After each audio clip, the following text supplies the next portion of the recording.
if you want to call it that, tactical politics when it comes to elections. Rajdeep, let me ask you one more thing. Then why is that you can eat beef in Goa, but you cannot eat beef in Karnataka? Okay, so that's now, let's just stick for the moment to the data. So no, they have no ideology. And one last point.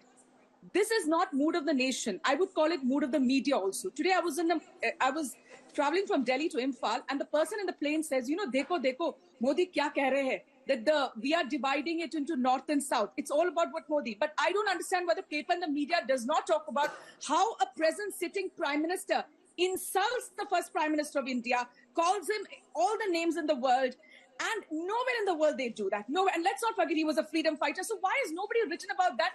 How the present prime minister keeps insulting a freedom fighter, the first prime minister of India. And see, you have to understand, people get carried away with what media is doing. Before 2014, we were questioned 100 times. I fail to understand why the present government is not. You could write an article on why beef is allowed in Goa, but not in Karnataka. West Bengal, another big state where the battleground is going to be tough.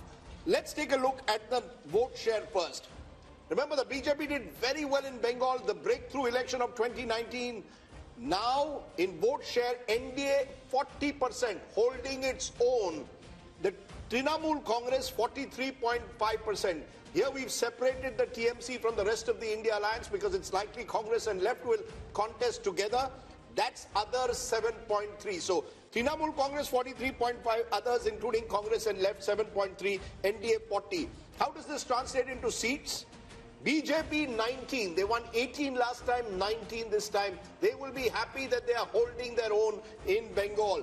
TMC 22, down 1. Congress plus left is 1 seat. So Bengal once again, Rahul, becoming TMC versus BJP, Congress left getting squeezed out, and clearly the BJP holding its own. Rahul Verma, is there a way of knowing what this may have looked like if the TMC and the Congress and the left can't be together, but the Congress and the TMC were together? How much of a material difference could it have made to these vote share numbers?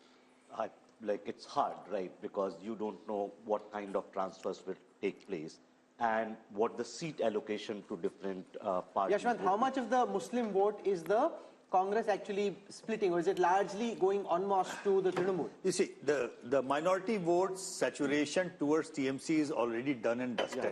So I don't think there is anything from the minority vote perspective left much to whatever the 8 to 10% vote that left in the Congress. But you're picking up still. How much vote are you picking up for the Congress? You see, they together they are polling every about 4 to 5% each in that way. But the funny thing is that I kept on thinking why exactly Mamata Banerjee decided to go on her own. And when I took a deep dive and tried to understand the composition of what is left of left and the Congress vote, I realized that big number of them is actually anti-Mamata, not anti-BJP, which is now left with them. So there was a clear and present danger if the Congress and the left would have been in Mamata's alliance, then this vote, 8 to 10%, a huge chunk shifting them to BJP rather than coming Mamata's way. So with one caveat, you know, the left definitely had to be on the other side. Mamata was very clear. She needed a three-cornered race. Left voter needed to split the anti-Mamata vote. The Congress voter is more interesting, especially in areas like Malda, which the BJP, you know, did very well last time. There, the Muslim consolidation. And she saw it in a by-election which she lost last year, which troubled her because suddenly the Muslim vote was drifting towards the Congress. So in 4 to 5 seats, I think it could make a difference, but 4 to 5. So these numbers could have changed by 4 to 5 if even now the Congress ties up with the left. That's about also, it, not more than that. Look into the statement and look into the body language of Adhirda and everybody else within the Congress rank and file. The way their campaign has been, it looks more of anti-Mamata, less of anti-Modi. So they are holding on to whatever they have. They are understanding there is a huge chunk of their vote which is primarily anti-Mamata rather than But I will make again one caveat. Adhir Chaudhary is worried about Adhir Chaudhary. Adhir Chaudhary wants to win his own seat. It's not about a Bengal strategy. If there was and this is where the India Alliance gets it horribly wrong. Do you have a strategy for Bengal, or do individual leaders dictate terms to you as to how you do it? We must remember, Mamata Banerjee has not left India Alliance. So this is the part of tacit understanding also. the left Congress alliance just to prevent the extra BJP getting extra. Oh, come on, there is no tacit alliance when Adhir Ranjan Chaudhary comes every week to Kolkata and attacks you in personal terms. There's no tacit alliance between Adhir and Mamta. No. Let's be very clear. So is he a Trojan horse? No, it's not about Trojan horse. Mamta is also doing a lot of poaching. By the way, sure. She is, but the point is, one-way street. No, the India alliance should have decided, this is Mamta's point, who's going to drive your alliance in Bengal? Is Adhir Ranjan Chaudhary going to decide it or am I going to decide it? Congress got 0 seats in a Vidhan Sabha election just a couple of years ago. Can Adhir Ranjan Chaudhary, simply to protect his own seat, sort of dictate terms to Mamta? It won't happen. I think the India alliance has singularly failed to have any chemistry on the ground, which is why Shama Mohammed respond to that. It's a notional loss of, I agree with Rajdeep ji. Congress should have formed an alliance with TMC. There would have been a vote transfer because Congress vote is also anti-BJP vote. It would have transferred to TMC and they could have won 5 to 6 seats extra. You see, Amitabh, so it's a notional loss and it's an optical loss also because it sends a wrong message to the entire country. Absolutely. Shama Mohammed, you want to respond? Yeah, see, I agree that we should be with Mamta Banerjee in West Bengal because we are supposed to be gaining there with her. There's a different story in Kerala because here in Kerala, we are the principal opposition. Let's understand that.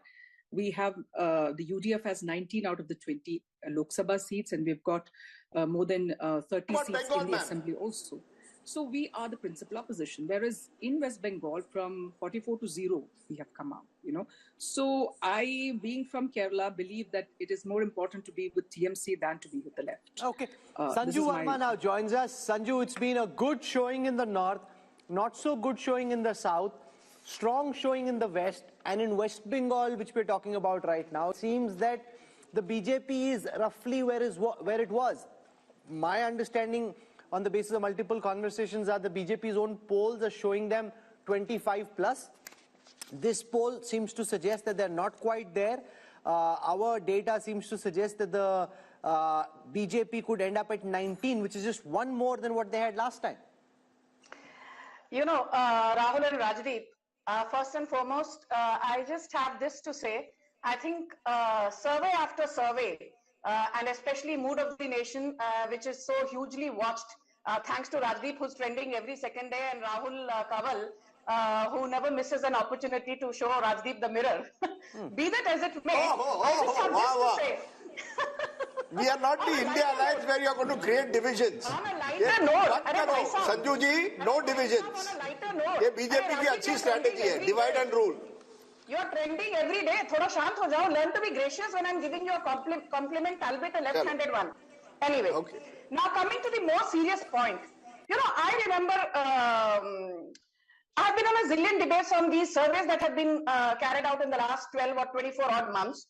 And everybody after the West Bengal Assembly elections of 2021, don't forget in Lok Sabha 2019, from West Bengal we got 18 seats, 1-8 with a 41% vote share. But come West Bengal Assembly elections 2021, while we improved our tally from 3 seats to 77, which was a 2400% plus jump, our vote share fell from 41% in Lok Sabha 2019 from West Bengal to 38%. And what did political pundits say? अरे भाई 3% का vote share की गिरावट हो गई है बंगाल में. The magic that happened in Lok Sabha 2019 of getting 18 seats, that is not going to happen in Lok Sabha 2024 if assembly elections 2021 are an indication to go by. Okay. My limited point is, if we are actually improving on our last tally of 18 seats and increasing that to 19 seats, I think the actual result may surprise you on the positive. I won't be surprised if we are able to mentioned trends. 25. I actually just went to social media to check the trends, and the first trend, the top trend nationally at this moment is Mood of the Nation. So Mood of the Nation is the top trend. So well done, everyone. You guys are clearly doing a good job, and at least the audiences are plugged in and watching, which is fantastic. So thank you. That means a lot. Okay, let's run through all the other states of the East, starting with Jharkhand, where much has been happening. Chief Minister Hemant Soren arrested a few days ago. How is it playing out in the polls as per Yashwant's Mood of the Nation? 2024 projection, NDA 56% up 1, India Alliance 30% down 5, others 14. In terms of seats, NDA 12, India 2, same as 20 Rahul, next is Let's Chhattisgarh. come now to Chhattisgarh. In Chhattisgarh, India Today C vote are projecting that the BJP's vote share will go up from 51 to 54. They won the recent assembly elections, and on the back of that, their vote share is actually going up. The Congress's vote share was at 41 in the last elections. That could now come down 3% to 38. When converted into seats, the Congress had 2 seats last time round. That could come down to 1. The BJP had 9 seats last time round. That could go to 10. So Chhattisgarh, the BJP doing well and holding on to its gains from the last election. That's right. The honeymoon effect clearly there in Chhattisgarh. Let's turn to a state which is again fascinating because there will be Lok Sabha and Vidhan Sabha in the state of Odisha. 2024 projection, NDA 40% vote share, that's +2. India 12%. Naveen Patnaik's BJD at 41%, down 2%. How is this all translating into seats? Virtually again a repeat of what we are seeing in 2019. In fact, a slight jump for the BJP. 10 seats up 2. The India Alliance, mainly the Congress there, is getting 0, down 1. And the Biju Janata Dal 11, down 1. So clearly again all these states are almost repeating 2019. In fact, state after state, Rahul, if you look at the map of India, in many of the states, it's a repeat of 2019. Is there a way of looking at these numbers, Yashwant, and giving our viewers some insights into what may happen in an assembly context in Orissa? Because like Andhra, Orissa too polls at the same time? Orissa, there is a very clear split vote. There is an upswing for the BJP as far as the Lok Sabha voting is concerned. But as far as the assembly voting is concerned, it is clearly the Naveen Patnaik BJD way. Assam. Assam, let's look at the seat shares for Assam.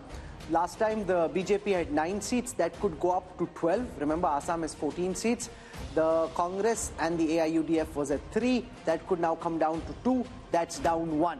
So Assam, BJP consolidating its leads and gains. Let's now look at the overall East seat share. If you look at the 153 seats, and if I look at the vote shares, 47% of the vote for the NDA, 37% for the India Alliance. When converted into seats in the east of India, 103 seats for the NDA, 38 for the India Alliance, 12 for the others. And I think this is a story.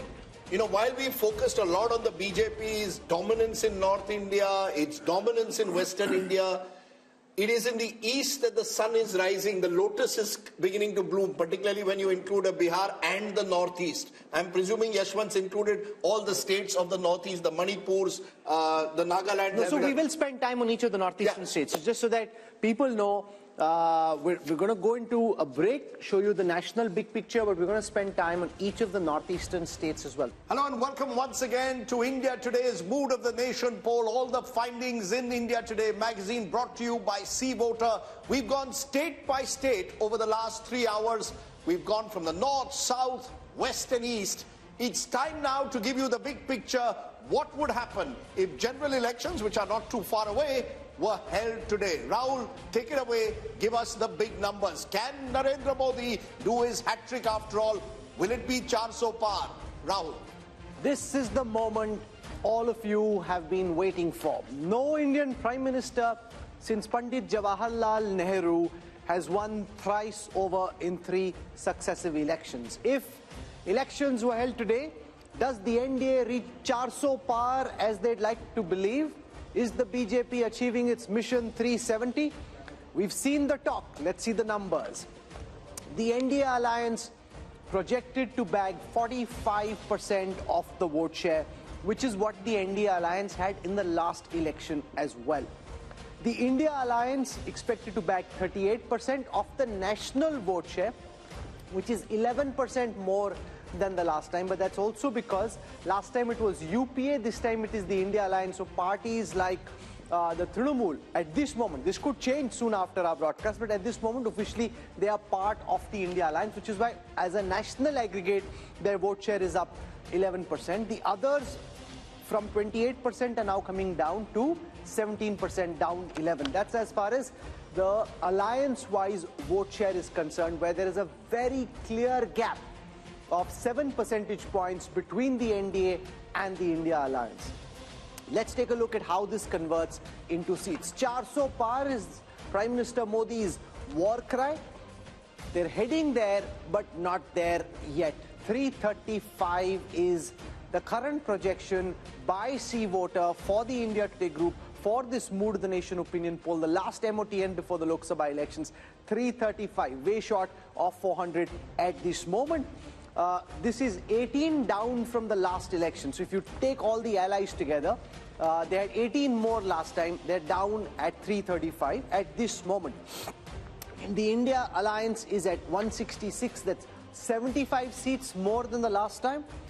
The others are at 42, 57 down, but that's an apples and oranges comparison because some of the parties which were in the others have now moved to the India alliance. The big story though is that the NDA is set to come back to power quite comfortably. See, you want to hit 4 centuries in one match, you're hitting 3.5 centuries just yet. And remember, Rajdeep, there's also the fact that once this message goes out that Prime Minister Modi is comfortably placed, then a lot of people may decide, "Arey, vote kya waste karna, isi ko do," because if he's coming back. So that ultimately could also come into play. You know, there seems to be, Rahul, an inevitability about the outcome. I think this is one of those strange or rare elections where it almost seems, at least when you speak to political observers and politicians, that the outcome is known. It's a question of where does the NDA, BJP-led NDA end up? Where does the BJP end up? These numbers are showing the BJP is roughly just around where it was in 2019. The NDA is marginally down, but as you said, there could be a bump it could get in the next 2 months because if it campaigns hard and the BJP is known to do that. Plus, could it get more allies? Remember, all of this is before the possibility of a Chandrababu Naidu or an Akali Dal joining in. All of that could take the BJP above 350. I know that there is all this buzz about 400 par. That perhaps will require the perfect storm. But the BJP has set the base. I think what this Mood of the Nation poll shows, people want Mr. Modi back. The majority seem to want Mr. Modi back for a 3rd term in the first past the post system. And unless there's some kind of a miracle in the next 6 to 8 weeks, the India alliance will have to simply accept next time, or good luck to you, 2029. 2024 appears as close to a done deal, Rahul, with these numbers. And the Prime Minister's popularity remains pretty high again. It will be interesting to see whether he just wants to equal Nehru's record or actually be around the next time to beat Nehru's record, or at least attempt to beat Pandit Nehru's record.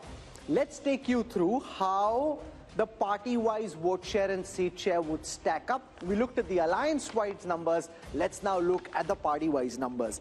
The Bharatiya Janata Party had 37% of the vote in the last election. That is expected to go up by a massive 3%. I'm saying massive because in a national context, for one party to be able to increase its vote share by 3%, that is a very significant achievement. The Congress had 20% of the vote share last time. C voters predicting at this moment that that could come down to 19, just a dip of 1. Others were at 43, they could be at 41. The big story there though is that the Bharatiya Janata Party, which in the last elections was standing at 37% vote share, could go up a massive 3% to 40. You know, Rahul, there are 2 big stories. One is the BJP story, the possibility, as you said, that Prime Minister Modi will emulate what Nehru did, win 3 consecutive elections. The other story is the Congress party, losing 3 consecutive elections and its vote share not changing. I keep repeating, there's one figure that stands out for me, Rahul. The BJP got around 7.5 crore votes in 2009.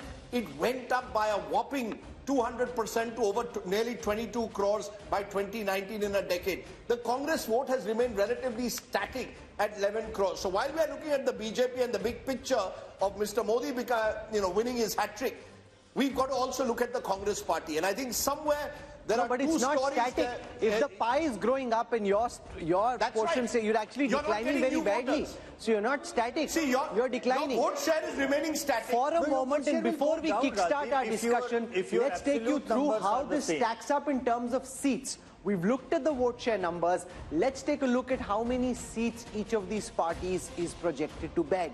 The BJP, remember, had a 303 rifle that they were firing last time. This time it's 304. So it's not Mission 370. That's his rallying war cry. They're not there yet. 304 is where they stand. 71 is where the Congress stands, which is up 19 from the last time. Remember, there are gains in states like Telangana, which are helping the Congress do better than it did last time. Others at this moment are at 168, down 20. So that's where it stands. Prime Minister Modi very comfortably placed to be PM once more, which is why Raj Chingappa and his team are saying it's get set for a hat-trick. Raj, you want to give us what your headline is? What is it hat-trick? Is it the Modi momentum? What is it? It is set for a hat-trick. So is it about Modi? Is it about the BJP? How do you see it? I see your cover has Mr. Modi imperiously walking down. So we're calling it heading for a hat-trick. But let's, just for a moment look at the figures that are there. Yes. I mean, it's commendable that Mr. Modi, in his 10th year, is able to deliver the kind of numbers to the BJP and the NDA. And look at the term that he does it. In the second term, I mean, every world leader was under pressure, put on the mat. There was a once-in-a-century pandemic that was there.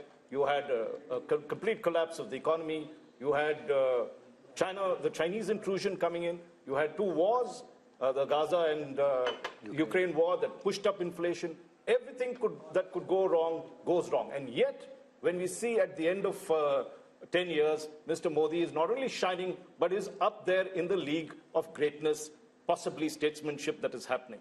So I think we have to give him credit for what is it. Now, whether he's going to beat the record of Nehru, that has to be seen, but the polls indicate that. Whether he will beat the record of Rajiv Gandhi in 1984, that is to be seen, because 400 at the moment from what we took in these last 3 years, 3 or 4 bellwether states, the NDA seems to be holding, but not really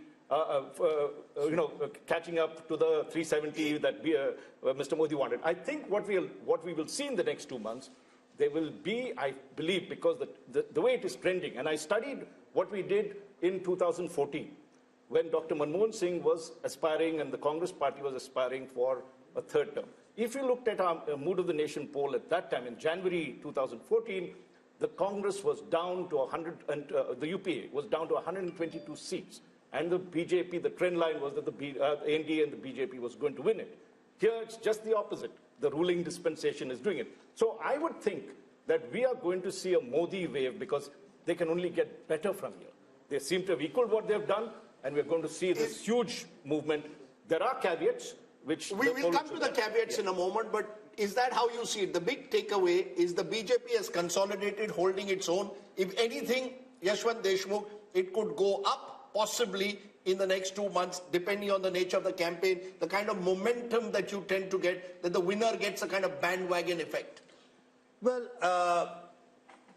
bandwagon or not, I've explained the relative turnout thing, which I think will be a very decisive factor, because I believe within the same vote share and sphere, just the higher relative turnout will give BJP extra 2-3 point jump, just by virtue of being able organizationally and resourcefully taking the supporter from their home to the polling booth. Out of that, having said that, you all know that from the seat projection perspective, I am a very, very conservative pollster.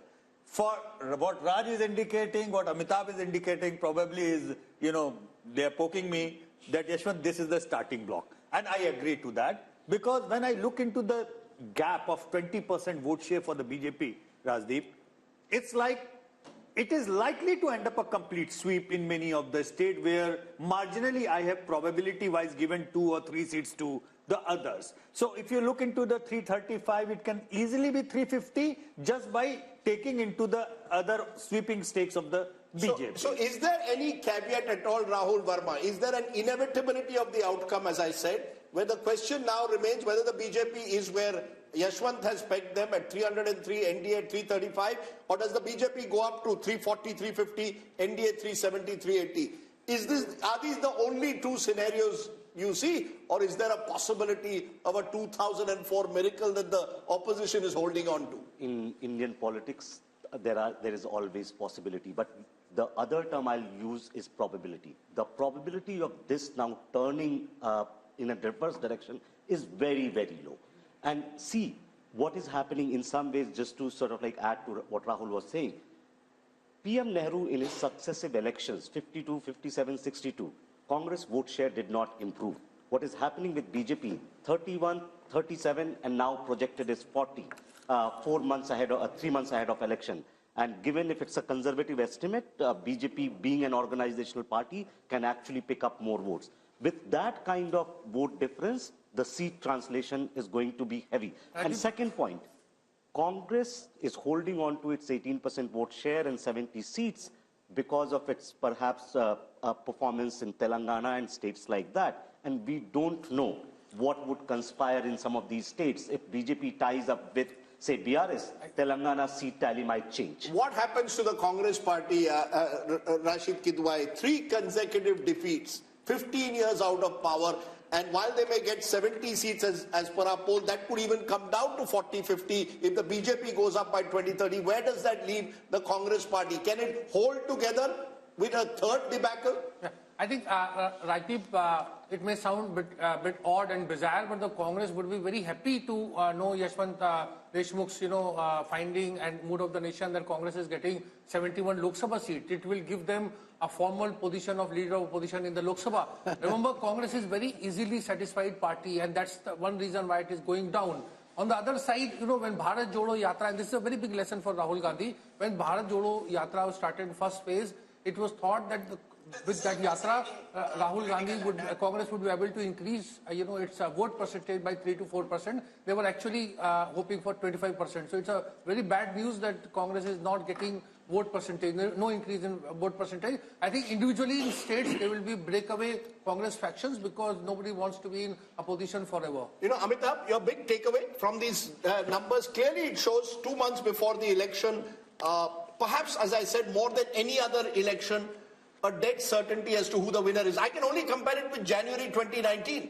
January 2019, which is the best comparison to make, the Congress had just won 3 states in North India, and the poll suggested a tightening of the contest. The India Today mood of the nation actually suggested a tightening of the contest. A coalition government for the NDA. A potential coalition government for the NDA. Now we are seeing a clear majority for the BJP. What's your big takeaway? Is Indian politics heading towards some kind of a dominant party system, or is it about Prime Minister Modi being this domineering leader?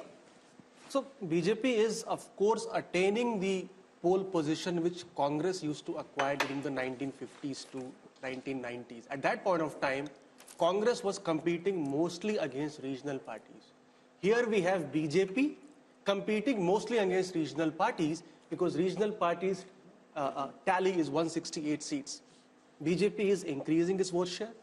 Congress is holding on to its vote share, and all its gains are coming at the cost of regional parties. In fact, the story, Rahul, for me is once again that remember 186 seats, roughly 186 seats, direct contest in 2019, Congress versus BJP. Congress won just 12. BJP won most of those seats by double digits. Nothing has changed.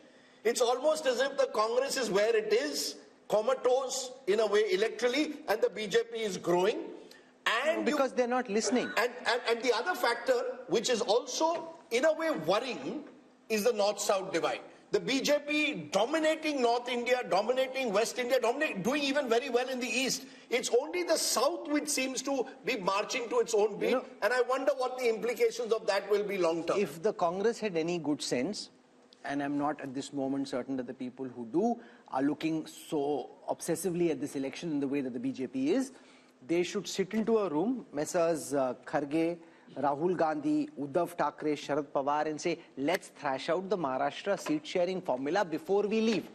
Sit from morning till evening, go seat by seat, thrash it out, compromise, and do the same for Telangana. Figure out who your candidates are, get on the ground. Instead of just spattering your ammunition all over the place, focus on their... No, but they're not even invited, Rashid. That's the problem. Each of those leaders are saying... Because Rahul Gandhi is there, so they need to... But what is more important? Sitting and fighting and trying to win the few seats you have an opportunity of winning, or this yatra which only seems to be causing trouble? Can I make an even more controversial point? Which is what? If I was the opposition today and I saw your numbers and the mood of the nation and all of us predicting the inevitability or the probability of the outcome, I would actually see one opportunity, and that is focus on state elections. There are going to be, look, there's a Lok Sabha election which the outcome seems inevitable. It's about whether... No, but you cannot, if you're in the opposition, you cannot take it as inevitable. You have to fight the election. No, you have to fight. That's why I said it's a contentious point. I would put I have 100 rupees in my pocket.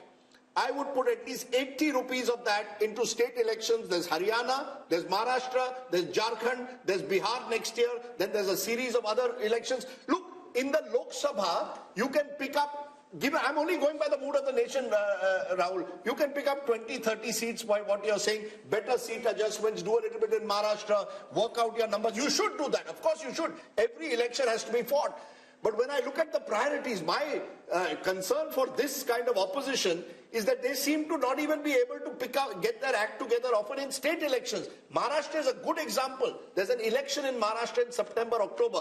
You win Maharashtra, you lift the morale. Imagine what happens if you lose Lok Sabha badly and then also you suffer a debacle in Maharashtra and Haryana.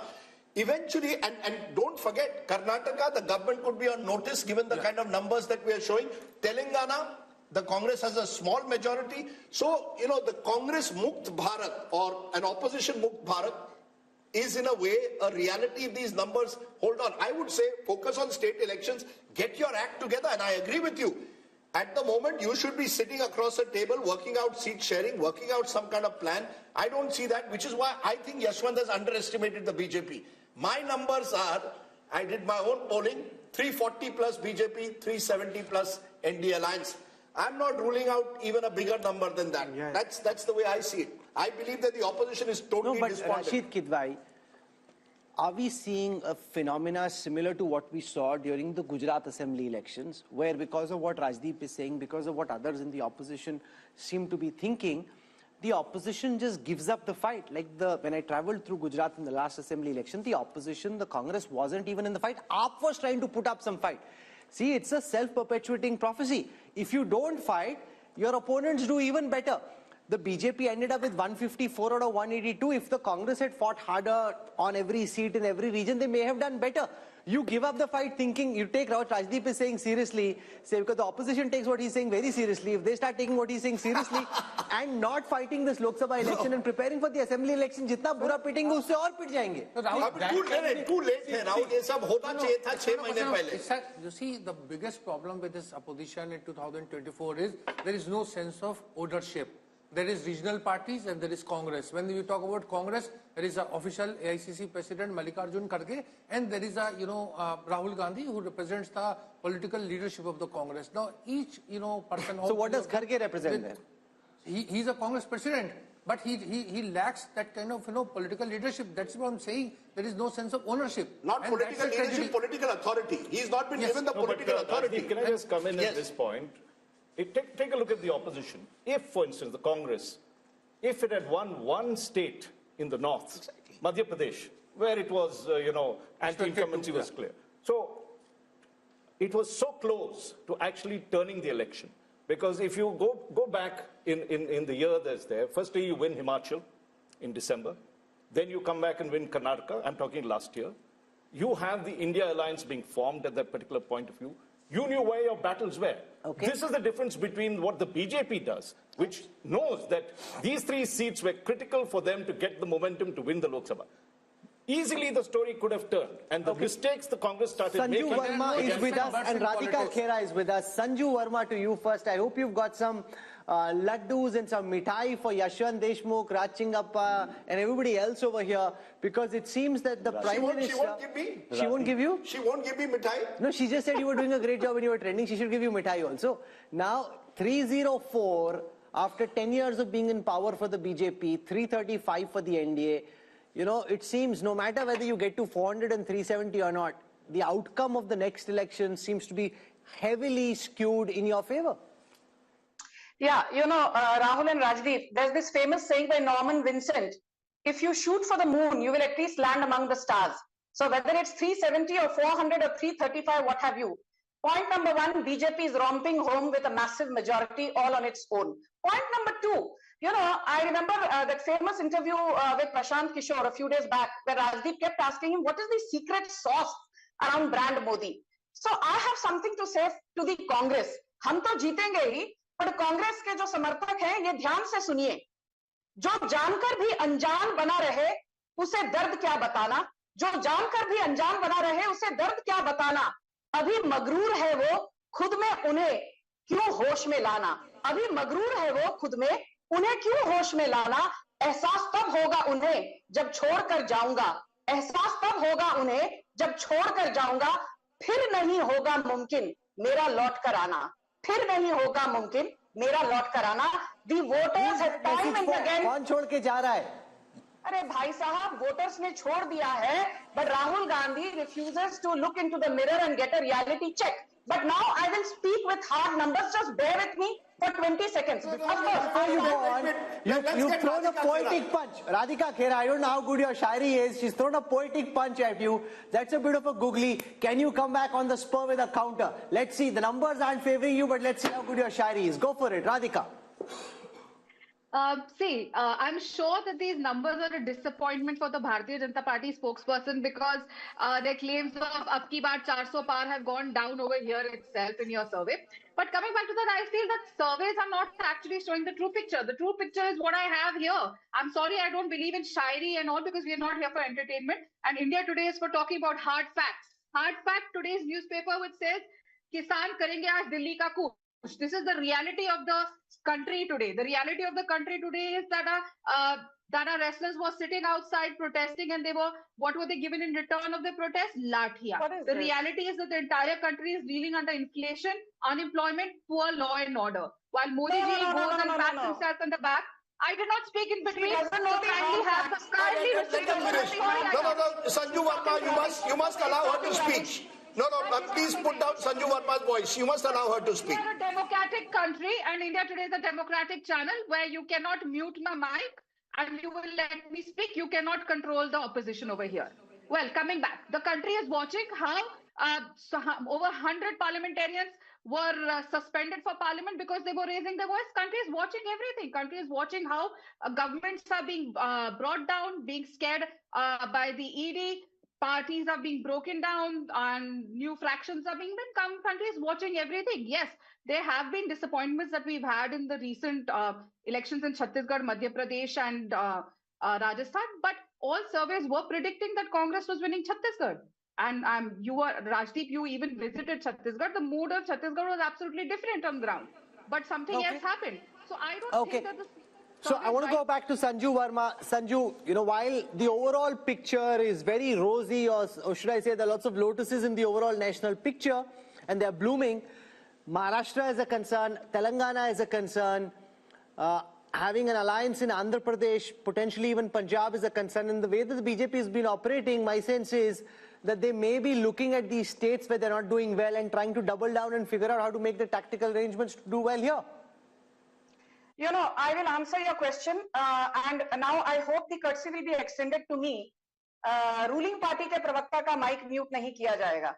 Radhika Khera, I agree with her on one thing. She said this is a serious channel. We are not here for entertainment. I completely agree.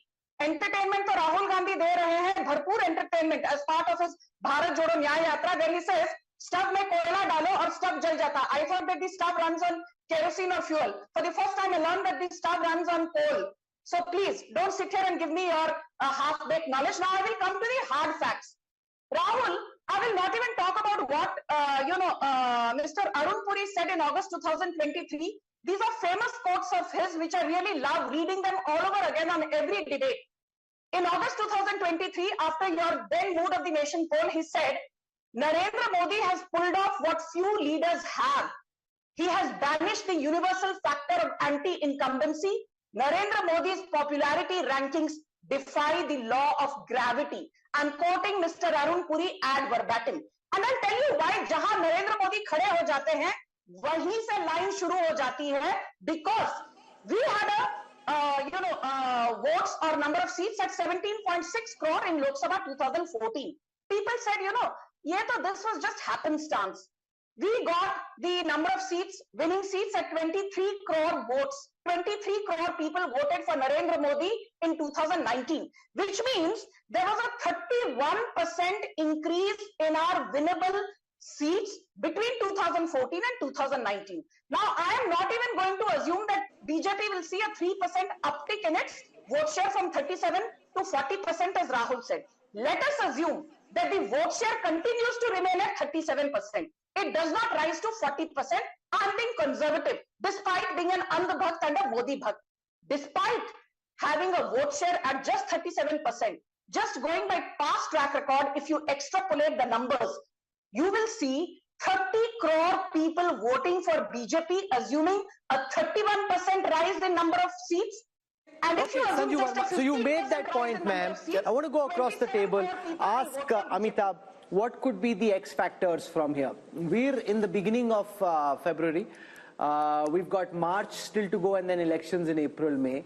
What could change? Good, bad for both the opposition and the government? See, X factors for the BJP clearly is the mood of the neutral or the undecided voters from now on, because BJP clearly has the momentum. The numbers are very strong for BJP. 335 NDA means if you add the reverses in Maharashtra and Bihar, which is 25 seat itself, 360. Plus you have a new ally from Andhra Pradesh, possibly 17 seats, 377. So mission 400 or 370 is not impossible. That's number one. This is largely predicated on the image of Prime Minister Modi. So if there is a black swan event which dents the popularity of Modi, that is the only event which could probably tilt the numbers in favor of the opposition. It's all about Modi, his popularity. He is getting the votes for the BJP, and he is the difference between the opposition and the Congress. But this is an important point, Rachingappa, that it's essentially no matter who thinks what of it, the fact is, and you can quantify this, and we'll do this tomorrow, but if the BJP is winning in the way that it is, it's because of one man. And what this country thinks of one man, what anybody on this panel thinks of that man is inconsequential. The voters who we've spoken to would like Prime Minister Modi back. They have a direct connect with him. They have faith in him. They trust him. They want him back. Well, let's call it brand Modi. That is really a phenomenon that has happened. And just looking at what Amitabh said, even in adversity, he comes out the winner. You had Pulwama, which was a black swan sort of event that happened in the thick of election. He converts that into a great opportunity. Take a look at his second term. Each of these things, COVID, he's first castigated. Our polls itself show that it goes down, comes back, with a bang, makes sure that the economy is growing, takes care of the people on one side. Then let's also look at I think there are a couple of qualities we have to look at Mr. Modi. Decisive leadership. Article 370 goes early in the tenure that is there. Ram Temple, built at terrific speed. The Parliament House built it. Women's reservation bill put there. So you are seeing, if you take a look at some of the characteristics of leadership, vision, he has it. He's not only showing a vision for these next 5 years, he's looking, many people could say, well, that's, really pushing the target too far. But he's giving a nation, an aspiring nation, a road to development. And I think that's very important. So he's able to balance the Hindutva sentiment, which is the cultural sentiment that you want, or the soul of the nation, with pragmatic governance, decisive leadership, and this quality that he demonstrates in terms of welfareism as well. So he's taken all the planks of the opposition, appropriated all of them, made it his own, and has really, that is why you're seeing the kind of results you see. And he's building, Rajdeep, a new republic, whether anybody likes it or not. Very different from the Nehruvian idea of India in the last 10 years, and he'll cement it in the next 5 if these numbers are correct. He has, in front of our eyes, built a new India. Look, as I said, the Prime Minister is a consummate politician, and it isn't easy to hold on to your popularity over an extended period of time, particularly when you've gone through several black swan events over the last decade. That is a given. I like to use sort of M factors, and I'm going to give you 7, each of which I think it's not just Mr. Modi's secret sauce. I put Mr. Modi at the top. I put machine. The BJP is a machine. And the machine... No, they built a machine. You mean machine, you think like it's a machine lying on the ground. Anybody can do a machine. They built a machine. Of course they built a machine, but the machine has various aspects to it. The machine knows how to use state power. It will know when to corner the opposition. So did the Congress when they were in opposition. So did the Congress. Sure, of course. But the Congress didn't build the structure that the BJP has built. When you say that, Mr. Modi is building a new republic, I just want to give the elements, I think, that are important as to why is he still winning. There's Prime Minister Modi, consummate politician, knows how to use power. There's the machine of the BJP, the RSS, the Sangh Parivar. There's the message. The message, interestingly, look at Mr. Modi's message in the last month. Since Ram Mandir. He's not focusing on Mandir, he's focusing on Viksit Bharat, talking about infrastructure projects, talking about Amrit Kal. Cleverly knows how to change the goalposts. This is over, let's move on to the next. So the opposition doesn't know what will come next. Number 3. Number 4 is money. Let's be honest, Indian elections, the oxygen of Indian elections are increasingly money. The BJP dominates that space like no other party has done. The Congress may be in its palm, but that time, the opposition was much weaker. No, but that time the Congress leaders, many of them pocketed the money themselves. There's different structure they are getting for the machine. A lot of the Congress leaders, and you know this well, pocketed it's not as if in Maharashtra we don't have khoke ki rajniti. Let's not say that we institutional corruption in the manner in which there was under the UPA. That's not the case. The jury is out on that, but I'm willing to concede that the Prime Minister has made it, ensured that the party comes first at the very top. Not in the case of the Congress, individuals came ahead of the party. Then you have Mandir. I think as the survey is also going to show, Ram Mandir has taken the Prime Minister's own popularity to another level. That's where it comes that, you're crafting a new ideological republic in a way, moving away from the Nehruvian idea to a new idea of a new republic. Who knows, uniform civil code comes next. Then, and I think this is crucial, you have the Mahagathbandhan. You see, you're as good as your opposition is. If you're playing a terrible opposition, which is so badly divided, which has really made no effort to actually build on the weaknesses of the government. It's not as if the government doesn't have weaknesses. Unemployment is a problem. Our survey also shows that. What have you done to build it? You have had 4 meetings of the India Alliance, all in 5-star hotels, or 3 of them in 5-star hotels, 1 in Patna where Nitish Kumar, your convener, has gone. You made no effort to capitalize when COVID management was going wrong, to build a kind of consensus. We need change.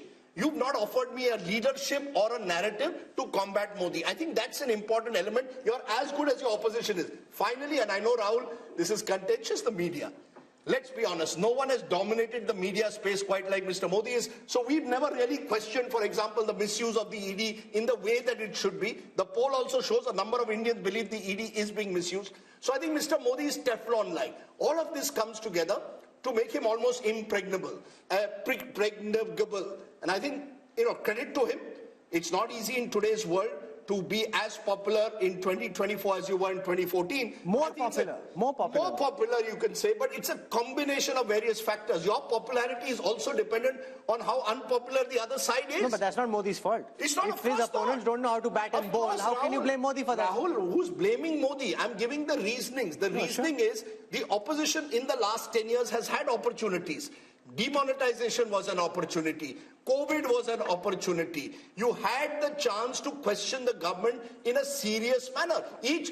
As this poll is showing, the regional parties are holding on to their own. But the Congress has been unable to rediscover itself. So the question will also have to be asked on Rahul Gandhi's leadership at some stage. Surely, Yes. This poll, how long is the Congress going to sort of protect him? I think the biggest problem that the opposition is facing is a face. Who Modi versus who?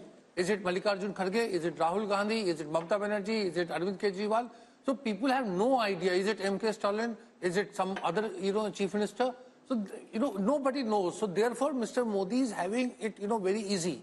And the survey is indicating at that. If there was a face, if there was a, sort of caste affiliation, if there was issues, talking points attached to it, perhaps the outcome may not have been very different, but there would be something like 2019-like situation. Is he invincible? I mean, at this point of time, can we say that Mr. Modi is invincible? Could the opposition have done anything better to change the mood of the nation? Maybe a better word is unstoppable. Yes. What could it have done? There is always a possibility, but I think of politics structurally.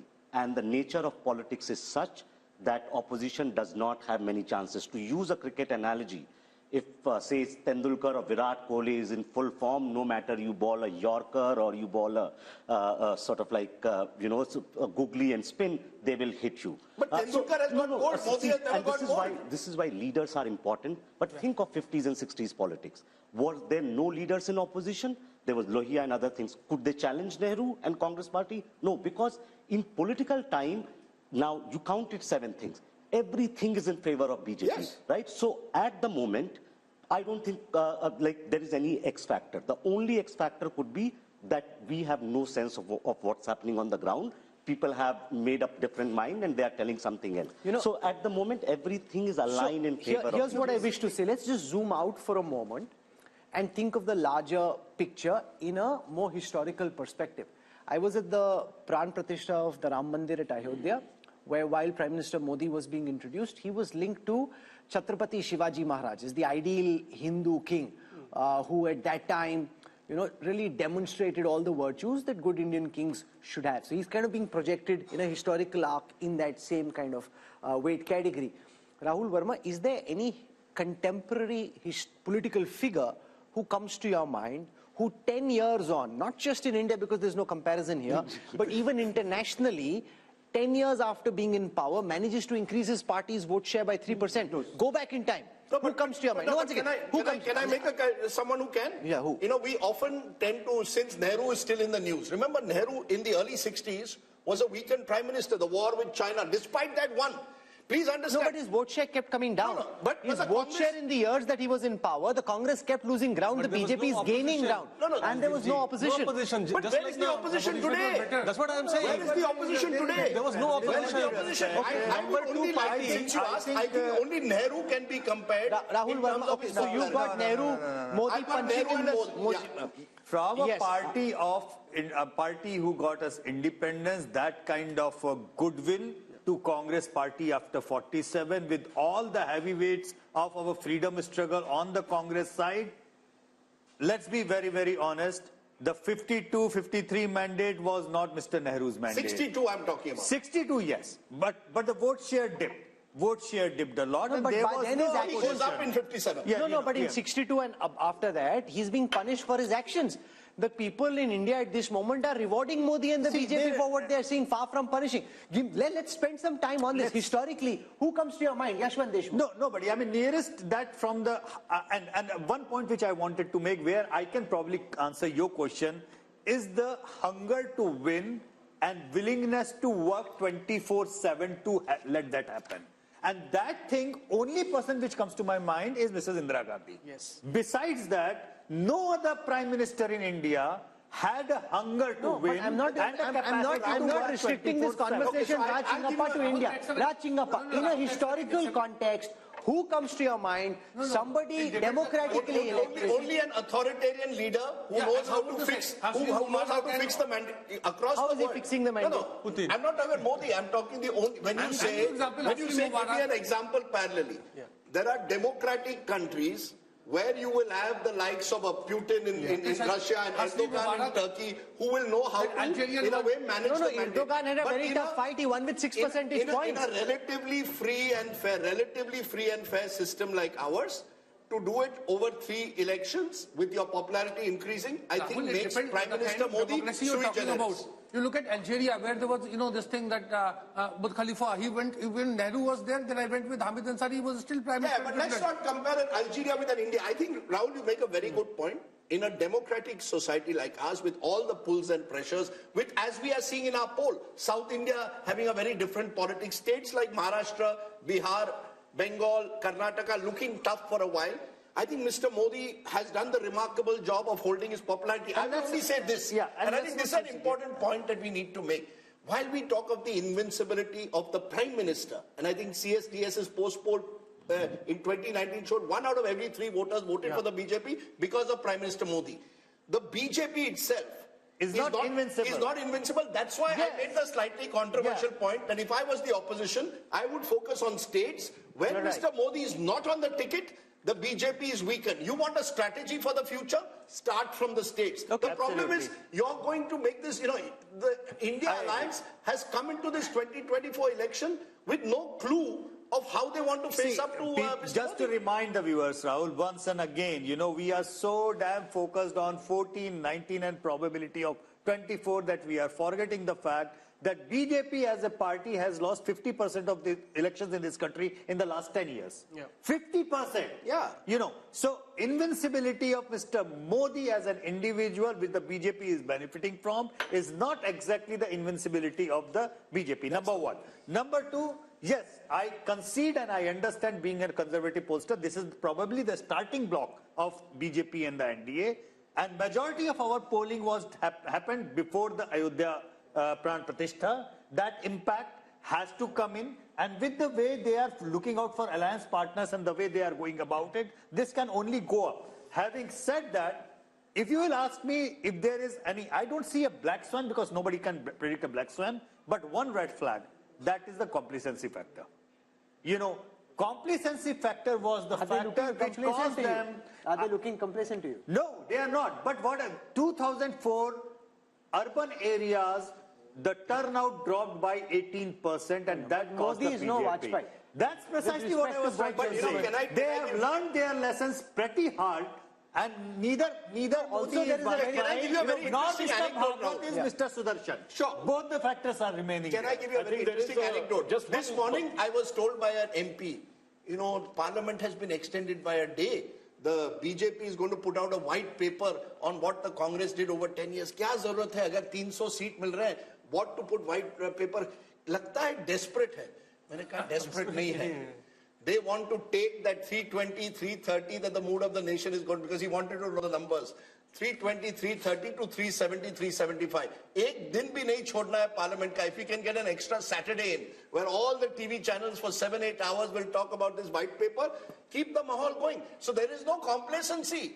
On the other hand, it's like a team which has scored 350 runs is sure to win. But things, yeah, last 10 overs, by all 100 run करके 450 जाते हैं. Amitabh Tiwari, look at how this 400 par is seeping into the psyche of the opposition. The Congress guests we had today, even Kharge ji in Parliament, they are referring to 400 par. They should be dissing the idea of that. It's like you have the most, forget ideology for a moment, you have the most competent practitioner of the political craft up against the most inept practitioners of politics. I think in the Congress. You are right. That is why when you have them go head to head. What Mr. Modi did, what Modi did, sorry, Raj, just a quick point. I think one, when you look at what he's done in terms of 370 and 400 for the NDA, he's addressing what the concerns Yashwant was talking about. He has pushed the bar even further, higher and better. So, and today you feel he's getting 303 and he shouldn't be getting 400. No, but you heard what Rashid said. The second point, Congress will be happy with this. The second point I would like to make. Ek chota se point. Yes. See, the Congress thinks that if India Today and Yashwant Deshmukh are saying 71, it means Congress is well past 100 seats. That's how they're thinking. Yeah. No, I just have a quick addition to this one. You were asking about who else would you... I think Mr. Modi is in a league of his own. And internationally. Internationally, yes. And see, we are the world's largest democracy. I think we have produced great leaders. Precisely. You may not agree with Nehru or what he did. Come at the hour, it was Nehru. Come at the hour, this time, it was Modi. And I think we must, in many sense, commend that rather than bring comparisons. Indira Gandhi. Okay, so Nehru is one comparison. I'm saying go internationally, Raj, with all the expertise and experience. You see, there, you could get other kinds of leaders who had just held on to power. In the recent power, probably you can't have any comparison with American presidents because they have to give up their terms in two terms. You might end up with a Putin, Erdogan, and all those. These are not the kind of leaders you'd like to match this. Or even Xi Jinping, the other side, right? He's also there, but of course a completely different system. So if you really look in terms of democratic nations, as I said, he's in a league of his own. I don't think we need to bring comparisons. Here's a person, as Rajdeep described, we had talked of leadership. We have to appreciate that. May like him, may not like him. There is something about him that is, converted a nation of 1.6. I think, again, I completely agree with Raj, and just to add to him, see, what sets Modi apart from everyone, Nehru inherited a party and an organization. Modi also inherited. But BJP was not present in many parts of India as a strong force. What Modi has done in these 10 years has put the party on map in eastern India. In many states where they were in single digit are now running governments. Right? So what he has done electorally has basically created that machine which was there, maybe using all kinds of things. But now BJP is a very, very formidable and unparalleled election machine in contemporary politics across the globe. Can I add, I think that is one of his biggest across the globe, you think? Yeah, can I add two more M's? Interesting. One is middle class. I remember Arun Jaitley telling me this 10 years. He says, as India becomes more and more middle class country, he believed that the BJP was there at the right place, right tap to capture on the energies of this middle class. I believe post 1991, ironically, the Congress party didn't capitalize on the zeitgeist of this new India. They went in the other direction when they should have actually taken credit for Manmohanomics, built this middle class constituency. Look at across urban India, and as India gets more and more urbanized, look at BJP's performance across urban areas. Mr. Modi is popular in both rural and urban. We forget the Labharti scheme and the impact that has had, direct benefit transfer, using it to put money in people's hands. But I think middle class has become a core constituency of the BJP, and they've built around that. And whether we like it or not, it may be the elephant in the room to some majoritarianism. Particularly in North India, there is a sense of a Hindu majority. The point you made, a new republic, somewhere it's the Hindu assertion. That also is a major factor. When I add Labharti and Hindu assertion, I don't think you can win an election. But which government in the past, Rajdeep, has spoken of making India a developed country and set a timeline for it? Sure. And actually then mobilize the will and try to build the circumstances which allow us to move in that direction. This is the only other government that I know. Rahul, I want to only put one small caveat, which is there are areas of darkness in this country. Let's be honest. Whether it's the ethnic but there are areas of darkness in the United States. There are areas of darkness in Europe.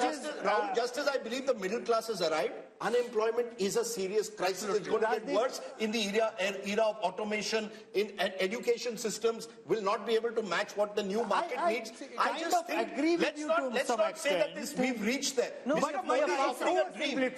Mr. Modi is offering a dream. And making the effort to achieve that dream. He's offering a dream. He's offering a vision, and he's making the effort to take us in that direction. So it's not as if he's sitting on his laurels. But then tell me aspiration is not just middle class, Rajdeep. Middle class is like 50 shades of grey. Anybody who is not in BPL family is a middle class. Okay. So from lower middle class to middle class to the higher middle class, it's an aspirational class. And he is a person who is showing a vision and a dream that, okay, you are maybe suffering, but what the India which I'm trying to make will be a great India for your kids, your grandchildren. And he's working towards that. But then tell me, if this was also perfect, the double engine, as we saw in certain states, doesn't work. I think India is too complicated to reduce it to, Modi's captured the attention of all of India in every election. That's why he's captured it in a presidential style. In elections, increasingly are presidential at the national level. Mera leader kaun hoga? Mera prime minister kaun hoga? Mr. Modi, with his consummate abilities as a communicator, and the point I keep making, Rahul, which Prashant Kishore also now makes, Mr. Modi's been around 50 years in politics. He's seen various, these black swan events, you're able to conquer sometimes through your past experience. It's like a journalist. If you've been 40 years, we can do live program. Pehle saal, it was a struggle. Mr. Modi's been there. He's done the hard yards. Let's give him credit. He's been in power since 2002. He's been in power for 22 years, and that gives him experience of hand. On the other side, he's become elite. You've got regional leaders who've been stuck in their states. I think one of Mr. Modi's major achievements is from Gujarat Chief Minister. When he became Gujarat Chief Minister, we thought, ye kaise banega, RSS ka aadmi hai, has no experience in governance. When he becomes Prime Minister, we said, yeah, Prime Minister kaise banega? You said. Look, no, one minute. I will say this, and I have proof. Mr. Javed Akhtar, at a dinner in 2012, 1 week after Modi won Gujarat a third time, he said, yaar, kya lagta hai, Modi ji aayenge center pe? To maine kaha, I think Modi ji will come to the center. I think he will win the elections. 2012 December, before he tilted. He said, nahi, he is haunted by 2002, nahi ho sakta hai. I said, sir, there comes a time when a person can sort of go beyond his sort of past to the future. So I will not take that, but I will say this, that he surprised people. I would certainly. And he continues to surprise people. He continues to surprise. He continues to surprise the same people who never cease to be surprised. But that's a different matter. That's a good line. That's a good line. No, but it's true. It's true. That's true. The thing is that, see, the matter of fact is that he works hard. And I think pretty much, and I've said this to Raj, that, as one of my physics professors, he never used to give us marks on the final answer of the numericals. He used to give us the marks on what did we attempt. Dimag lagaya ki nahi lagaya, koshish ki nahi ki. I think Indian voters are coming to an age where they want to see the leaders make an effort. If you make an effort, they are even willing to own up your failures. See how people have owned up his demonetization failure. Okay. People, majority of them say, galat tha, lekin sahi niyat se kiya. Okay, so we are out of time. We are out of time. We need to finish. There are two politicians which are fascinating in that sense, using this effort point. One is Mr. Modi, one in a very different way, Naveen Patnaik. Yeah. 25 years, never lost, and you ask people, nahi sir, koshish kar raha hai. You see, Indian voters, he's right, want to reward well-intentioned. Okay, so we are out of time. We need to wrap up. No, Rajdeep? Rahul, just one little point. I think it's more than just try. Modi delivers. He has demonstrated that on time also. Whether it is building a parliament building, getting things done, he made sure. That is the culture change. And also remember that at the end of 10 years, Dr. Manmohan Singh, with no disrespect to him, was completely tired. The government was just coming apart. Even Vajpayee ji, at the end of his 6 years, was very tired. He had to say, na tired, na retired. But, the government wasn't energetic. Prime Minister Modi continues to stay as energetic, as pumped up, where people around, and I've seen younger officers, much younger than him, and at New York, at the yoga day, I asked one young officer in his team, "Arey, tum kyun nahi kar rahe?" "Arey, nahi, unme zyada energy, hum mein kam." So, that's like people half his age. Okay, so Rajdeep, before we wrap up, if you were Modi, what song would you be singing tonight? What's that song that Shah Rukh Khan had? Number one. I don't expect me to know. What is the Does anybody song? else know? Batao. I'm the best. I'm the best. I'm the best. I'm the best. Koi hero yahan, koi zero yahan. I'm the best. Look, If you're Rahul Gandhi, what song are you singing tonight? You're putting me in trouble because you want... Ye kya hua? Kab hua? Kaise hua? Look, there are lots of songs. But look, seriously, I hope for the Rashid has another song. Can I though say something? For the sake of Indian... Okay, Amitabh Tiwari, 1 second. If you अपना time आएगा Yeah, that's अरे भाई advisers बता रहे हैं उसको यही अपना टाइम आएगा Rahul, he's sounding like Devendra Yadav. Look, let's not rule out anything. Like Devendra Yadav. Who? He's saying Rahul Gandhi thinks अपना टाइम आएगा. नहीं, Rahul Gandhi is being advised कि साहब आपका टाइम आएगा. Look, I hope for our sake of our democratic process and indeed for our television coverage, we have an exciting election. I hope that this mood of the nation doesn't result in most people believing up kyun dekhna hai. No. Jeetna to hai. But I hope we have a contest. is that the reason he has given the shagufa of 360, 370 and 400? Because he might be feeling, Rajdeep bore ho raha hoga. Kuch naya do. We're out of time. Something if you look at the numbers across social media, across digital, across television over the past 4 hours of programming, I can see that there is interest. So Rajdeep may be feeling slightly, there's no fun over here. There's a lot of excitement, buzz around the India story, a lot of excitement about the Bharat of the future and around these poll numbers as well. And I think that will continue through. So I think Rajdeep's earned his dinner, sung for his supper. Sung for my supper. India has been modified, it appears, as per the mood of the nation. We'll wait and see what the voter really wants. This was simply a teaser to what might be lying ahead. So day 2 tomorrow. A lot of detail on impact of Ayodhya, the impact of Nitish Kumar switching in Bihar, the performance report card of the Prime Minister, his government, the opposition, all that and more coming up in part 2 of the India Today Mood of the Nation all through the day tomorrow. So we'll see you again.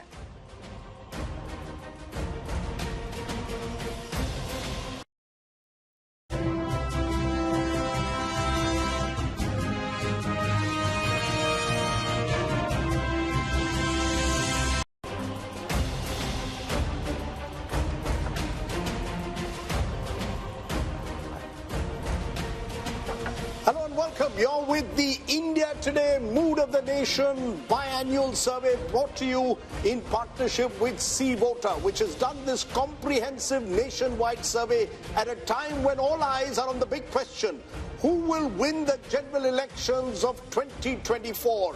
That's the question that we're going to answer in a detailed manner this time, but not just the big picture. We'll be going state by state to bring you all the results you've been waiting for. This is the last Mood of the Nation opinion poll before the general elections of 2024, which is what makes this that much more important, and so much rides on the results of this Mood of the Nation opinion poll. Let's introduce you to our guests who are going to join us over the next several hours as we bring you the results of the Mood of the Nation poll. I want to start by introducing Yashwant Deshmukh, lead cephalogist at C Voter. He's got this fancy Himachali cap on and has been working very hard over the last several weeks, and lots of changes, Rajdeep, in the chess drawing board, forcing revisions in the MOTN sample. So he's really been working doubly hard, not just because of us, but also because of all the changes that And there could be more changes within the next month. You know, change is the only constant. Next month or tonight, tomorrow, there could be changes galore, and therefore we'll have to keep looking at these numbers very carefully. Flanking him is Raj Chingappa, editorial director at India Today magazine. He and his team have worked on compiling and dissecting the results of this poll, and you can read the analysis in the new issue of the magazine, which is out in stands now. We've got Amitabh Tiwari, who's joining us, political analyst, and to our left we've got Rahul Verma. Rashid Khidwai joins us, and we got Sanjay Kumar from CSDS. So this is really as sharp a political panel as can be, and I'm discounting myself. And no, I'm keeping Rajdeep there, discounting myself, but a very sharp panel on this. So what we'll do for a moment is take you through the methodology adopted by C-Voter for this poll, and then we'll go state by state in getting you the results of this poll. So this Mood of the Nation opinion poll was done between the 15th of December and the 28th of January. Largely, some polling happened later when there were specific changes like there were in Bihar, but largely between the 15th of December and the 28th of January. For this poll, the sample size was 35,801. But C-Voter, as our viewers know by now, has a continuing tracker sample. So that adds 1,13,000 interviews to the Mood of the Nation sample, giving us a robust sample size of 1,49,000 for this sample and the tracker that's been going on between the 15th of August and the 31st of January. So there's a 3% plus minus margin of error at the micro level, and Yashwant claims he has a 95% confidence level. So that said, Rajdeep, let's now dive straight into the numbers for Uttar Pradesh. Okay, let's go state by state, and we are starting with the state of Uttar Pradesh, because remember, generally it's believed all roads to Delhi lead through Lucknow. That certainly to some extent has been the case in 2014 and 19, given the domination that the BJP has had in the Hindi heartland. But let's take a look at what the Mood of the Nation poll is saying. First, let's take a look at vote share, because vote share will give you a sense of where the parties stand. And what we are predicting at the moment is a 52% vote share for the NDA, which means that the NDA is actually up from last time. They're even higher than they were in 2019 when they did remarkably well in that election. The India Alliance, and presumably this India Alliance includes the Congress, the SP and the RLD as of now. The RLD could well switch sides. Therefore, at the moment, they're at 36%, up 10% last time, but they have lost the BSP, which was in 2019 with the Samajwadi Party, and others 12%, primarily the Bahujan Samaj Party. But the key thing is, how does this translate into seats? That's the difficult task that Yashwant has undertaken. The seats, what would the seats be in the 80-member UP Assembly? And just take a look at that. The NDA goes up from 64 to 72 out of 80. It's a gain of 8. So NDA, BJP holding rock solid in the saffron heartland in a way. The India Alliance 6 to 8, so only a marginal increase, and that's divided between 1 for the Congress and 7 for the Samajwadi Party. Others are completely wiped out. The 10 last time were the BSP. So Rahul, the first big numbers clearly show the BJP holding its own in what's become its bastion. And if the BJP is already at 72 in the way the state plays right now, Yashwant, the most important question is, now that RLD is very clearly in talks with the BJP, if Jayant Chaudhary was to join the NDA, where could that 72 reach? Well, I mean, of course, it will impact minimum number of 2 seats for sure. But it's not just about how many seats that RLD is contesting and they are likely to win. It's also about the overall impact of the Jat voter consolidation in the entire Western UP, and not just Western UP, but across in other states which have a significant number of Jat voters. So that, having said that, Rahul, let me be upfront about this one. And me and Raj discussed this so many times about the numbers of the seats and everything. You know, I am a conservative pollster. And I find it very difficult to tell people that, you know, why are these others or other NDA numbers or non-NDA numbers coming up even when you have NDA or BJP crossing 50% of vote? That is simply because of the probability. When you say any party is there in that particular region, even if you cross 0 to 1, in UP with 6 regions, you end up with 0 to 6 kind of range. So it's also a question of probability. Otherwise, this number with this kind of a vote share could end up anywhere. So you're saying it could be 80 also? I will not say it cannot happen. No, because he's sitting on 72 and he says, I'm conservative. No, it is a possibility. You know, it can't be ruled out. But let's, you know, we are T20 style today. So I'm going to ask all our panelists quick responses because we are going through the entire country. Raj Chenkappa, Uttar Pradesh, as I said, the road to Delhi leads to Lucknow. If this is the result of Lucknow, clearly the keys to Delhi are in the hands of Prime Minister Modi. No doubt Uttar Pradesh is the bellwether state, and if it is showing the kind of results that the India Today C voter poll is showing, the BJP is on its way. I would only like to point out a little bit of history because the Prime Minister Modi had said he'd want to win 405 seats and for the BJP 370 seats. So if you look back, the only person who did that was Rajiv Gandhi, who won 405, and of course subsequently it became 414 when Assam and Punjab were added on.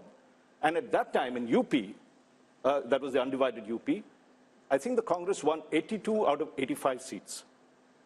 It was a sweep.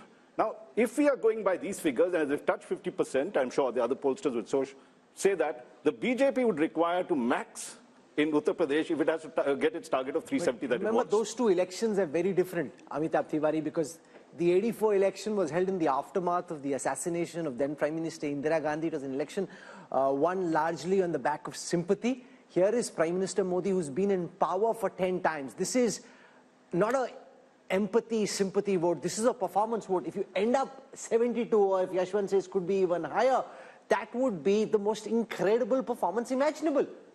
Yeah, so if these numbers hold true, if you see whatever is BSP's loss of 10 seats is largely accruing into the tally of the BJP. BJP is gaining 10 seats at the expense of BSP. So if these numbers hold true, then what is clearly being shown is that it is largely a pro-incumbency vote. It is a pro-Modi vote, it's a pro-development vote, it's a pro-vote for his policies and the way he has handled the economy. But are you surprised because Rahul Verma, Uttar Pradesh was for a long time, for about 30 years, completely fragmented. Now suddenly, since 2014, the BJP has come to dominate the state, 2 general elections, 2 assembly elections, and now you could have a 3rd general election. Is the BJP therefore entering into UP much like it was in Gujarat, a completely dominant party, 50% more, 50% vote and more, suggests a dominant state? Absolutely, Rajdeep. One reason for fragmentation in the 90s and early 2000s was that there were at least 4 credible players that were present. BJP, Congress, SP and BSP, the regional parties were very, very strong. Over a period of time, Congress declined and also BSP declined. So why Yashwant is saying that the numbers are conservative? Because this time BSP is moving out and they are still holding on to 10% or some vote share there, which means that actually the numbers could be much more than 75, even touching 78. No, but here's the thing. It reflects the continuing trend of elections becoming bipolar. Remember, the BSP, according to Yashwant's analysis, is projected to come down from 19% vote share last time to 8% this time. That's 11% down. And this is a party which in 2007 had won 200 plus seats. So that just shows how the BSP has ceded ground to now become a rump. 8% Sanjay Kumar for the once mighty BSP just shows that for time to come, elections in UP will be BJP on the one side and Samajwadi Party on the other, with a much weaker Samajwadi Party against a much stronger BJP. Rahul, we need to understand why elections are becoming bipolar not only in UP but in Bihar and many other states. Because I get a sense that the entire election now is being contested in the name of Prime Minister Narendra Modi. I don't see this election as a contest between Rahul Gandhi and Narendra Modi or Narendra Modi versus any other leader. It is a referendum on how do you rate the performance of Prime Minister Narendra Modi. So people are divided on 2 axes, pro-Modi, anti-Modi. And you see the election becoming bipolar on this, not on the issues, but largely on this factor. If you are on pro-Modi side, you tend to align, your party tend to align with NDA, and if you are anti-Modi, you tend to align with the UPA, or if you are not able to align with the UPA, then you go alone. But that is what is happening in UP. But where does this lead, therefore, the India alliance, Rashid Kidwai? Because you've got a situation where you are tying up with the Congress and Samajwadi Party tying up. We still don't know how the seat distribution will take place. But when they look at these numbers, there'll be a sense of hopelessness almost, particularly if Jayant Chaudhary also leaves the alliance. Even if Mayawati, was to come on their side, which seems unlikely in a few weeks' time, either way, India alliance is starting this race with one hand tied behind its back. Yes, Rajdeep, there is a total sense of despondency, but I still think Mayawati is the biggest insurance policy that BJP has in Uttar Pradesh. Imagine this 8-10% vote going to India alliance would have made material difference. And second thing is how many Gandhis, three Gandhis, Rahul, Sonia and Priyanka, how many of them are going to be in fray? Because unless they contest, and same applies to Samajwadi Party, Akhilesh Yadav and Dimple Yadav and all those people, credible people. So what's your sense? Will any of the Gandhis contest now? I think they are looking for Rajya Sabha route. At least one of them will get into Rajya Sabha. No, but I don't agree with Rashid Kidwai. He says BSP joining the India alliance makes a difference. Even if I add 36 and 8, that's 44. Up against 51 for 52 for the NDA, it still leaves them 6 short. No, but even if there is perfect transfer of votes, even if there is perfect transfer of votes, which we saw in the last elections when they were both stronger in the BJP, not as strong, it still didn't make a difference. Look, Rahul, BJP is the dominant party of UP. There's no doubt about that. And all the other parties are basically trying to compete for that same anti-BJP vote that exists. So even if they come together, they're actually only consolidating the anti-BJP vote. The BJP vote itself, once it's crossing 50%, even if it was 48% tomorrow, they would still be well over 60 as they were in 2019. So I think... And Rahul, we are not factoring in the Ram Lahar, which is there. There is a lot of... Why people are shifting? Because they think that there is going to be a huge, consolidation in favor of BJP in Uttar Pradesh. And now, Salman, so this was a cricket match and the BJP ends up 72 out of 80 in the first state, and the projection across our table of really sharp political minds is that it could actually even be more. Then, the Congress and the India alliance are out of the race even before the race has begun. Shehzad can say, okay, thank you very much, I don't need to do the talking, Modi is doing the talking for me. Rahul, no game is over till it is totally over. So I know this is a very disappointing save for the India alliance, but I must say that despite all the advantages that the Prime Minister and Amit Shah and BJP have built up over these 10 years or so, they're still pretty much at 50%. The opposition has not been able to come together as we need to defeat this power so far. But the election is not over. The election is going to be contested in UP and all over the place. And by the way, I know you people said something about the performance. This is a performance election. If this is a performance election, I want to ask you. I want to ask the people of UP, for example, that until 2014, UP's economy was larger than Tamil Nadu's economy. Now, 10 years later, and most of that is under, well, all of it is under Prime Minister Modi, and most of it is under Chief Minister Yogi Adityanath. Why is the UP economy now smaller than the Tamil Nadu economy? What has changed? Now, at the national level, we are doing a T20 style analysis, so we want 1 point at a time. You made your point. Let Shehzad Poonawala now respond. Shehzad, the fact is that UP is seen now as a dominant party state. Do you give credit to the Modi factor, the Upyogi factor, a combination of both, the fact that the double engine there seems to be really working at the moment? Rajdeep, I give credit to 3 factors, and let me complete my answer. 1 is Ram Lala, 2 is Geeta, and 3 is PD. And let me complete. Ram Lala means Rashtriya Suraksha, Mahila, Labharti, Leadership, and Arthvyavastha. Geeta means growth, information, innovation, infrastructure, technology, and Atmanirbhar Bharat. And PDA means performance, delivery, and aspiration. Today, Rajdeep, Modi ji and Yogi ji have converted the vocabulary of people like you from anti-incumbency to pro-incumbency, where even the most critical cynics like Yogendra Yadav and Rajdeep Sardesai in the Democratic newsroom also have to say that BJP ko सबसे ज्यादा number मिलेंगे ही. This kind of conversion happens when time after time the people see the leadership and the performance of the party on the ground and overall, because we have a mission and a vision. We are not people of commission, corruption, ambition and family profession, and therefore I give credit to Ram Lalla, Geeta and PDA.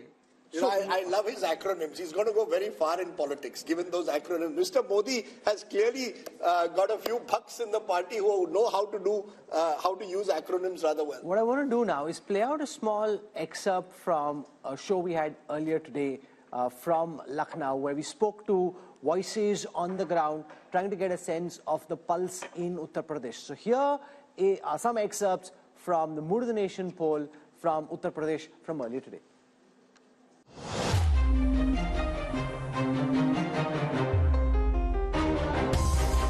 Joining you from the city of Lucknow, and once again, if political cliches could hold true, nothing.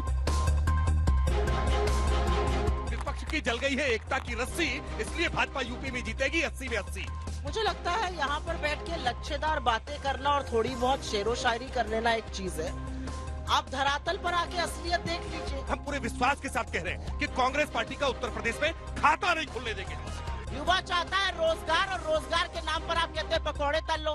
केवल Bharatiya Janata party है जो बढ़ती हुई दिखाई दे रही है, बाकी सारे राजनीतिक दल आपको गिरते हुए दिखाई दे रहे हैं। आप सबके अकाउंट में 15 लाख आ गए, 2 करोड़ बेरोजगार मिल गया, नहीं मिला। और जब अलायंस करना था ना, तब राहुल जी के प्रोजेक्शन के लिए उनकी एक यात्रा प्लान कर दी गई, और जहाँ जहाँ चरण पड़े राहुल के ताता बंटाधार हुआ। जैसे जैसे यात्रा प्रारंभ हुई, एक एक करके अलायंस लगातार छूटते जा रहे हैं। Shouldn't the India Alliance actually look at bringing in Mayawati, because the 8% vote share could also, she might not win a single seat. As far as Behan Mayawati is concerned, I think it's really up to her what she would want to do. 370 हम कह रहे हैं क्योंकि 370 हमने हटाई है।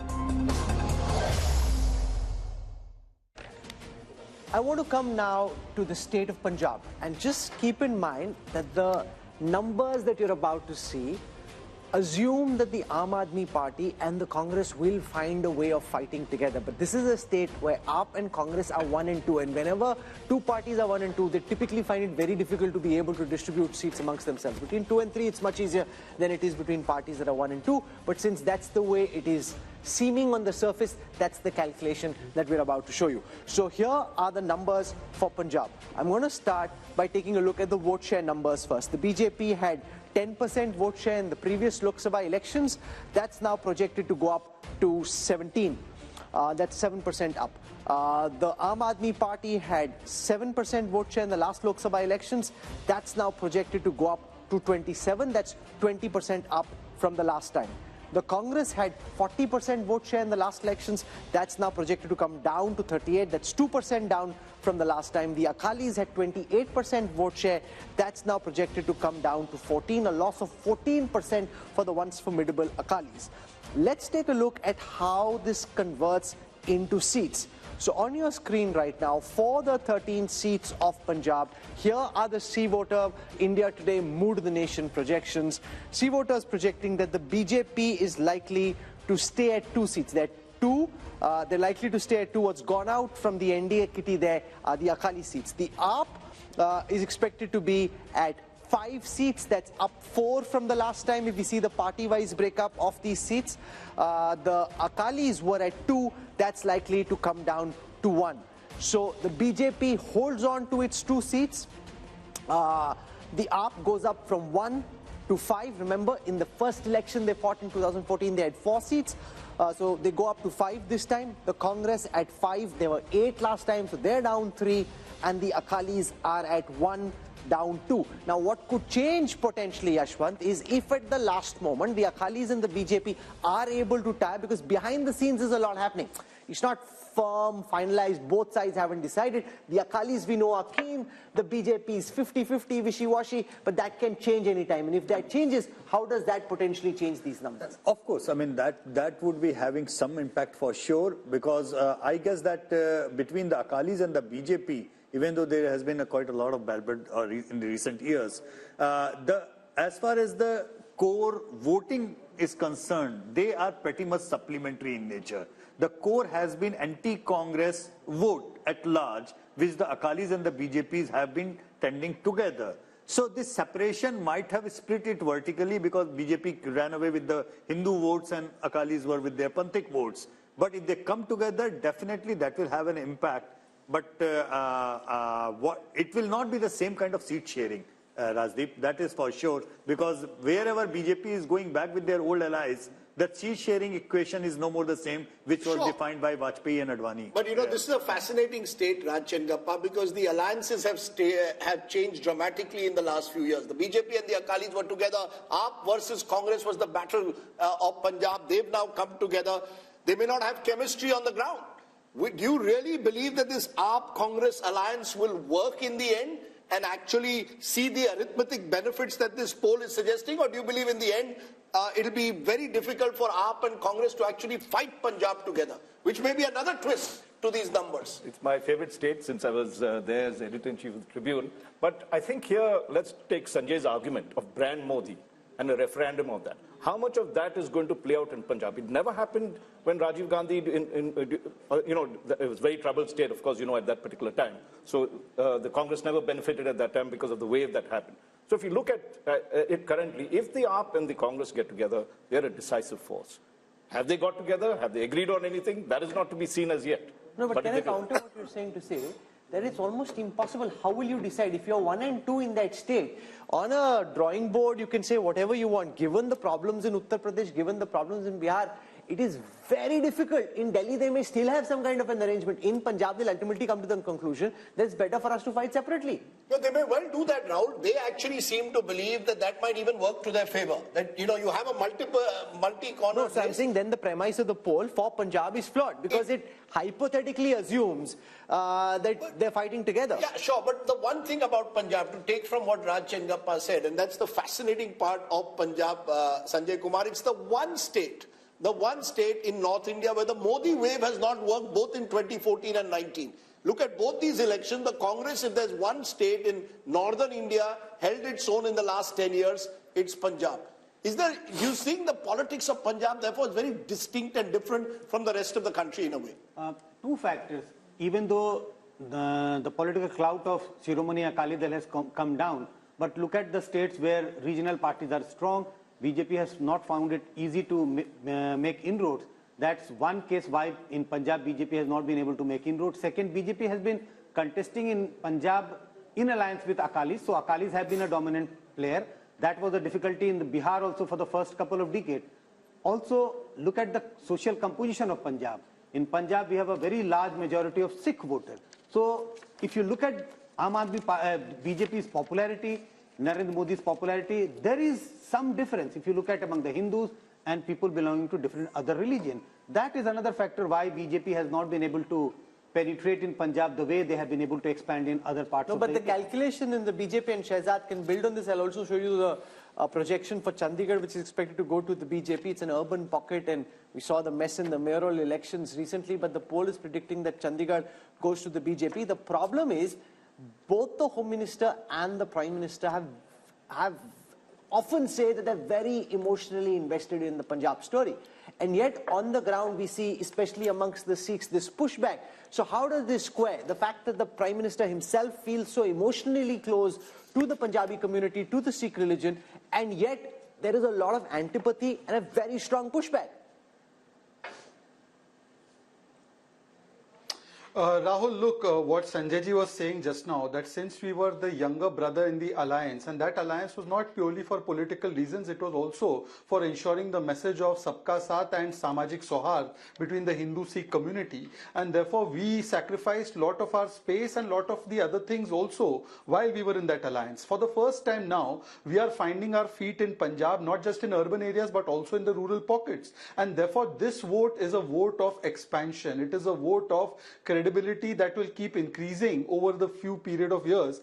And look at the outreach that Prime Minister Modi has done towards the Sikh community. It is not a political outreach, it's an emotional outreach, whether it is celebrating the Prakash Parbs of the great gurus of the Sikh community, whether it is celebrating Veer Balas Divas, or whether it is reaching out to various sections, whether it is the FCRA clearance on Harminder Sahib, Langars that we are making GST free. So I think there's a concerted effort. Not everything is done only for political purpose. Some things things are beyond politics. For Rashtra-Niti, we have done a lot of things, and I think that is also being reflected because Punjabis are very patriotic people. They are ready to sacrifice their lives for the nation. They have contributed so much to the armed forces, and I think you'll see, because the kind of mismanagement Aam Aadmi Party is doing.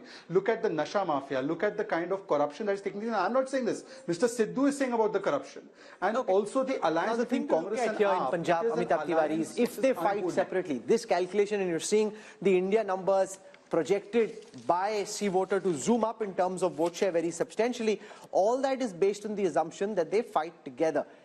If they don't fight together, and if this is the base where Akalis are at 27% vote share, up 20 from the last time, Congress is at 38% vote share, down 2 from the last time, up at 27, up 20, Congress at 38, down 2, Akalis at 14, down 14. How could Punjab read in the absence of this alliance? See, Punjab is the hotbed of anti-center politics. So even if AAP and Congress do not form an alliance, and unless the Akali Dal forms an alliance with the BJP, these numbers could still hold.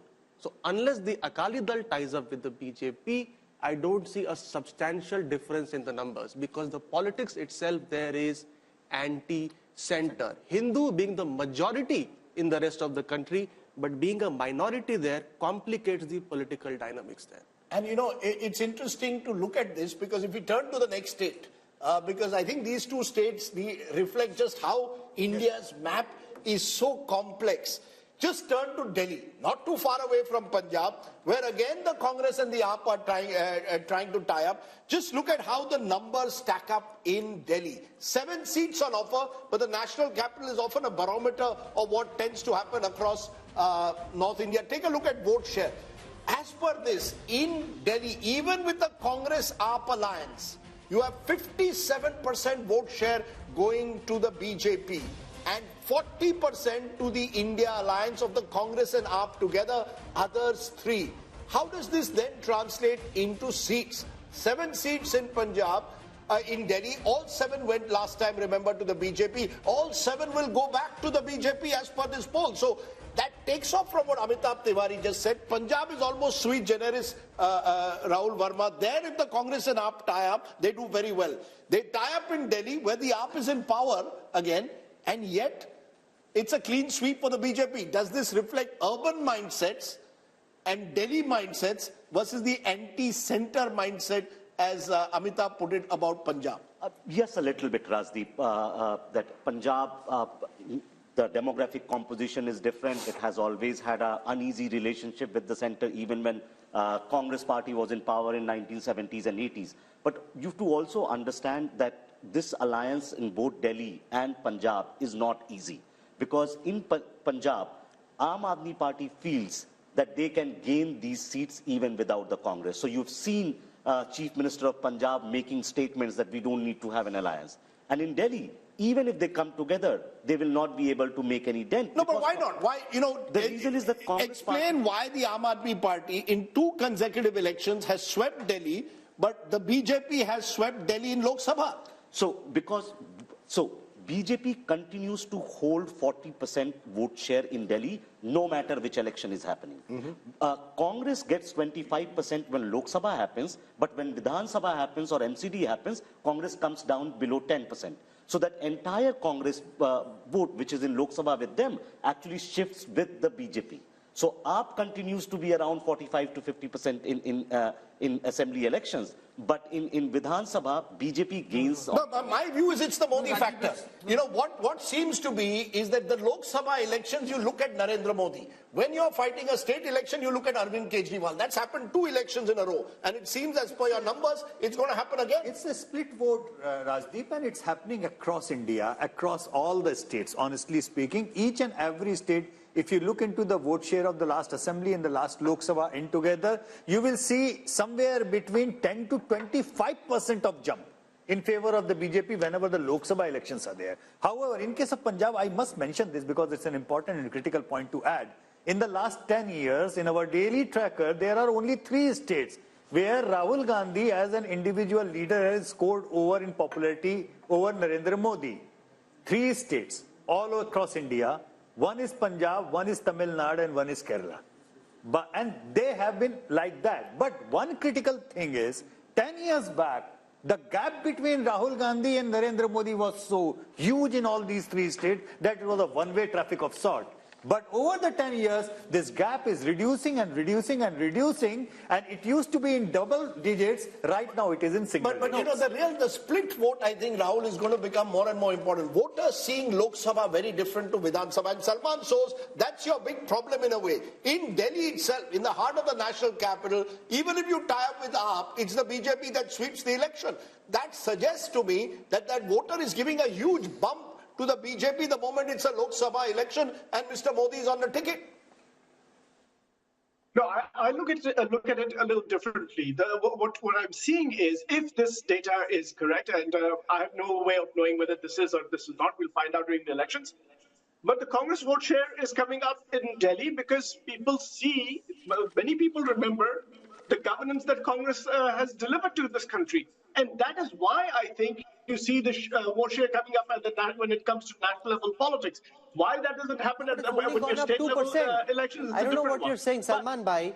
From 23, it's gone up to 25. That's up 2 up. From 18 is down to 15. That's down 3. BJP was at 57. It's at 57. So you're clutching at straws, really. Rahul, I was talking about the comparison with assembly elections. Somebody said that, you know, during assembly elections, the vote share goes down, and during parliamentary elections, it has come up.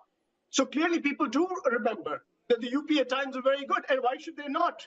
I mean, the per capita income of this country... No, 1 minute, sir. You're still 32% behind the BJP. Rashid Kidwai, this is the problem the Congress is facing. When it comes to a Lok Sabha election, Mr. Modi is on the ticket. It appears that the Congress is not preferred to the BJP. We've seen that. Direct BJP-Congress fights, the Congress loses out. Now, even in an alliance with AAP, they may lose out in Delhi. Yeah, but Rajdeep, Delhi's story is very simple. It is due to Muslim vote that swings. In assembly election, Muslim vote tends to favor Arvind Kejriwal's party, and in Lok Sabha election, it favors the Congress. So that is why there is a kind of mismatch. And when we talk about vote share, we must look at the each and every constituency profile, and that's where it matters. So even if some parties maybe 40% plus, another party is 57%, in 7 Lok Sabha seats, the results may be slightly different. So vote share. No, so you make an important point. In a seat like, say, Chandni Chowk or in East Delhi, absolutely, where the minorities are in big numbers, Rashid Kidwai's argument is, and that's where we can go across Sanjay Kumar, that as far as the state is concerned, it may still be 57 versus 25 and 13, but in that concentrated pocket, it may help this alliance, if it comes together, put a tighter fight in 2 seats, at least East Delhi and Chandni Chowk. This is a possibility, Rahul. I don't rule out this possibility. But if we are looking at on one side 57 and on the other side it is, say, in the 40s, 42, 45, 46, this is huge gap, makes it impossible that there are chances of close contest or a reversal in a couple of constituencies. The real story is the BJP, which gets about 38 to 40% in Vidhan Sabha, goes up to 57 in Lok Sabha. No, Vidhan Sabha ki baat hi nahi kar rahe. No, that's the story. No, but that's the story. Modi, that's the story for Vidhan Sabha election, not for a Lok Sabha election. Sir, the point is the Modi factor, Rahul, is giving the BJP an 18 to 20% jump. That's the story. From 37, 38%, where it loses to the Aam Aadmi Party, which gets over 50%. So the Aam Aadmi Party is clearly seen as a Delhi regional party, and the BJP in a Lok Sabha election takes it. Whatever the minority vote may get consolidated, but the majority vote in Delhi is going firmly towards the BJP for the Lok Sabha. 6 months later, have a Vidhan Sabha election, and the situation at least twice before has been very different. This time around, we don't know. So I think that's Rahul, the significance. I want to make a quick point. Yes. 2 things. One, the minority factor will come into play only assembly elections, where the assembly constituencies are smaller, and then you have enough number which can swing vote. Even in Chandni Chowk, you don't have 50% Muslim population, which can suddenly turn the seat. And besides, after delimitation in 2008, the entire composition of these seats have changed. Actually, in Delhi, there is not even a single Lok Sabha seat now which can say that, okay, minority votes are the decisive vote here. Earlier, the Chandni Chowk, before till 2009 elections probably, that was the probability, but after 2008, delimitation. No, but in Delhi, if AAP and Congress are on the same ticket, it does make things more exciting. It does certainly, absolutely. It makes sense. Still be 7, but having said that, you know, it's also the fact, you know, Rajdeep, Sheila Dikshit ji was very clear, very clear that if Congress has to revive, they have to make sure they do not go with Aam Aadmi Party. That's how. Martin is also clear. She has been very clear. So I really think, Rahul, the story which we must stress is this Modi factor.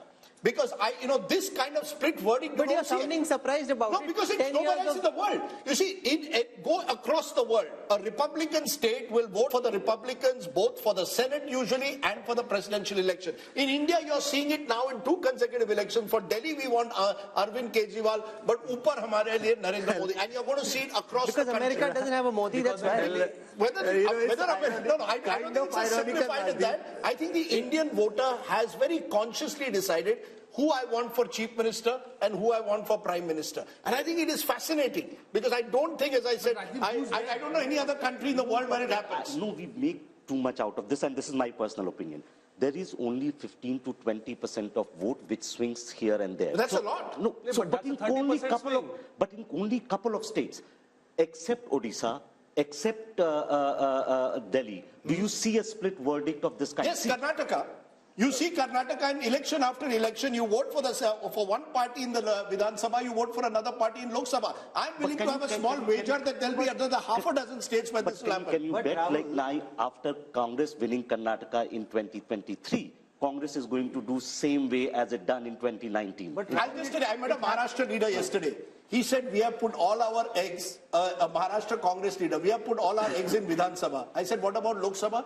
He said, Lok Sabha madhe Modi aahe.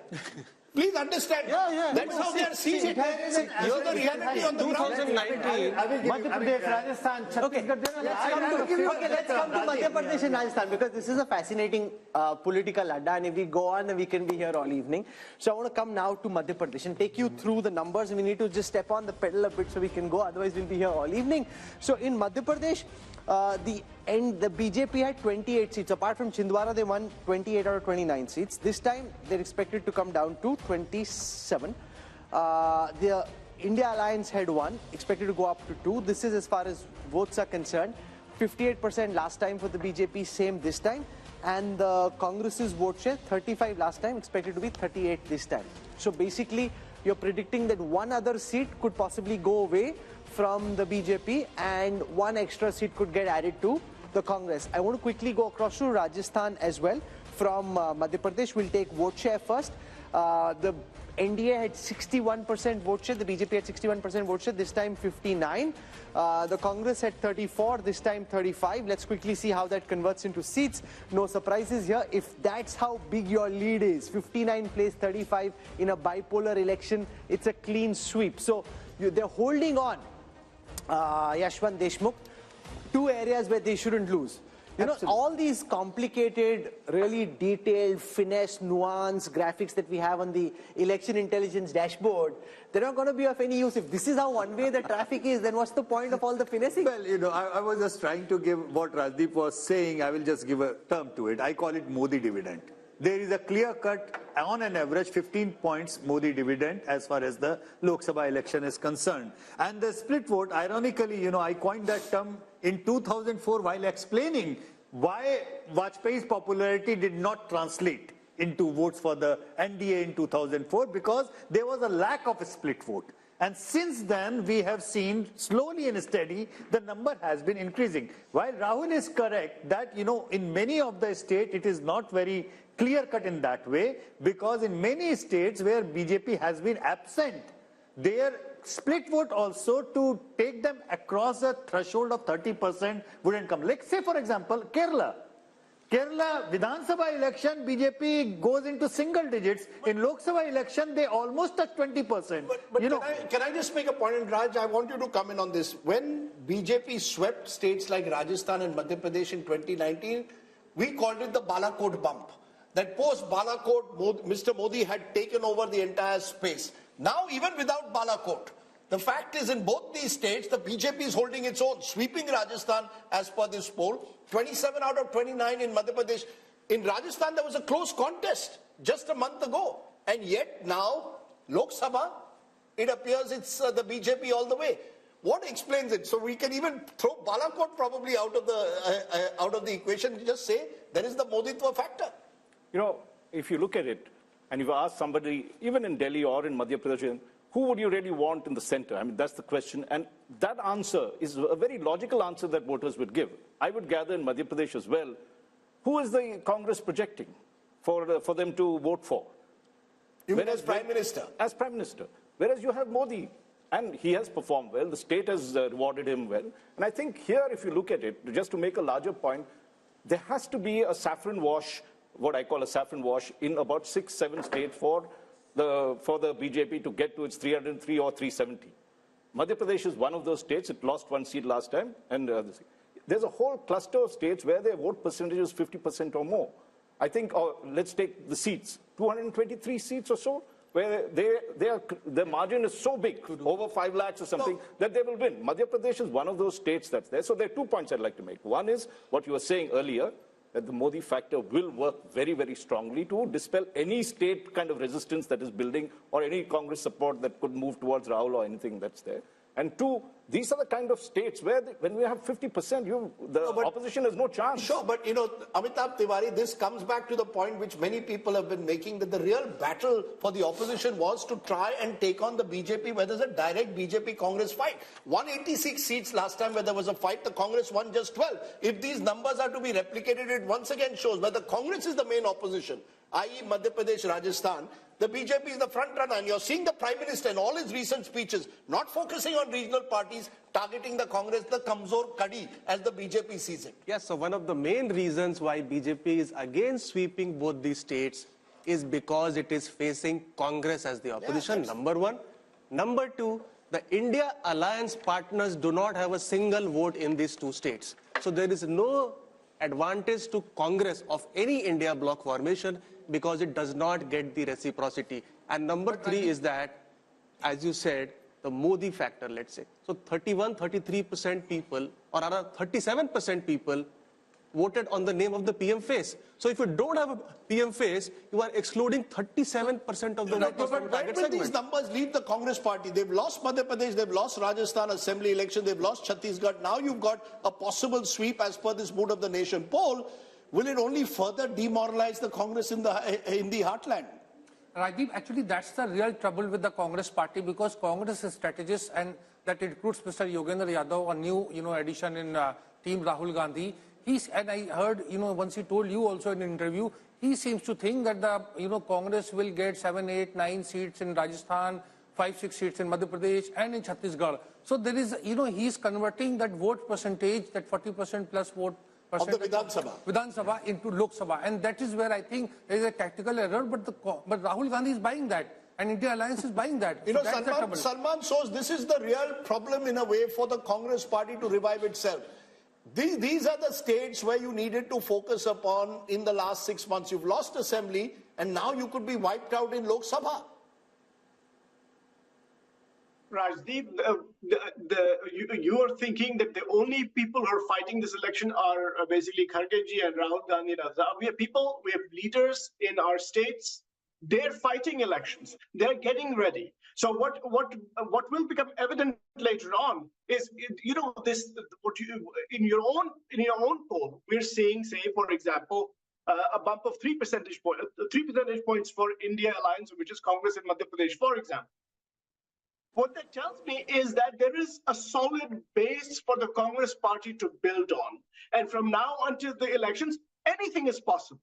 So, yes, the perception that is being built is that the Modi ji has won, everything is done. And by the way, yes, exactly, the PDA. Let me get to the PDA that my friend Shahzad talked about. The PDA is, what is it? It is propaganda. There is nobody who does propaganda more than Narendra Modi and the BJP. What does D stand for? D is destruction of relationships between brothers, Hindus, Muslims in this country. And what is A? A stands for arrogance of party, of money, of control of media. By the way, in the Hindi belt that we are talking about, how many newspapers carry any news from the Congress party? You know it and I know it. Hindi newspapers do not carry news of the Congress party. Meanwhile, not just regular news of the Prime Minister. Anytime the Prime Minister says something, he's plastered on television all the time. No wonder people think there is nobody but Narendra Modi, because that is what the media has been projecting. And by the way, I will slightly beg to differ. I read the Dainik Bhaskar every morning, and the Dainik Bhaskar is one of the fine papers of the country that does give a lot of news, including news critical of the state governments in those states. So I don't think that's the reason. So I have a few minutes left. Okay, it's the biggest newspaper across these states, but go ahead. We have a few minutes left, and I want to finish with the other states in North India. So I want to come to Jammu and Kashmir. In Jammu and Kashmir, the NDA is projected to have about 49% of the vote share. That's up 3 from the last time. Remember that a lot of this vote share for the BJP actually comes from the Jammu region, right? The India Alliance, which is Congress plus NC plus potentially PDP as well, at 36. That's down 3 from the last time. Others at 15. Converted into seats, Yashwant and his team are projecting that the NDA will be at 2, which is where they were last time. The India Alliance, which is all these 3 parties together, will be at 3. So basically the Valley seats going to the India Alliance, the Jammu seats, regardless of what happens in the Jammu region, going to the BJP. From there, let's come to Ladakh, where we saw a big protest recently, but despite that, Yashwant and his team are projecting that Ladakh will be with the NDA. From there, let's now come to Haryana. 10 seats in Haryana. The India Alliance, the NDA, which is BJP and JJP in Haryana, now expected to come down from 10 to 8, a loss of 2. The Congress, which lost even Rohtak last time, expected to go up from 0 to 2, up 2. Now, what makes you think that that is going to happen, given the fact that there is a 12% vote share gap, 50 plays 38 in Haryana? Haryana, don't count the vote share gaps as such, because you remember that Haryana assembly election, out of the fact that BJP was having a almost 10% gap lead over the BJP, I kind of predicted that BJP will sweep, but it became a hung. Where on earth did you find that a party with a lead of 10% votes and still ended up in a hung assembly in Haryana? So there are 2 different kinds of Haryanas. Let's be very upfront about it. You know, there are 2 different Haryanas, and it's not regional. It's about the demographics of different seats. And the seats where it would be a Jat-dominated seats, they will be problematic for the BJP. The non-Jat seats would be easier for the BJP to win. Let's come to Himachal. Himachal is the one state we haven't dealt with in the north yet. Himachal, 69% vote share for the BJP last time. This time expected to be 60%, down 9. The Congress at 27, expected to go up to 29. Remember, in Himachal, of the 4 seats, they are predicting that the BJP will pick all 4, the India Alliance none. The government in Himachal Pradesh at this time is the Congress government of Sukhwinder Singh Sukhru. Despite that, the Congress makes no gains in the Lok Sabha election in Haryana. Then the last state is Uttarakhand, where they're predicting just a small dip in the NDA's fortune when it comes to vote share, from 61 to 59, down 2. India Alliance at 32, up 1. But when it comes to seats, all 5 seats predicted to go to the BJP. You know, therefore, when you look at the big picture, from the first region that we've looked at, and this is, if you're a T20 match and it's power play and you've just finished 6 overs of the 20, think of North India like this. The projected seat share across North India. First, the vote share across North India. NDA 52%, India Alliance 38%, others 10%. That's a 14% double-digit gap, and that includes, remember, Punjab, where the BJP is relatively smaller in terms of its vote share. How does this translate into seats, Rahul? And I think this is the story, and this has been the story not just now, but also 2014 and 2019. 154 of the 180 seats, as per the mood of the nation, done by C voter, go to the NDA, 25 to India Alliance. And remember, of these 25, majority again coming in from Punjab. Effectively, Rahul, that means it's almost game, set, if not match, just when you look at the North Indian numbers.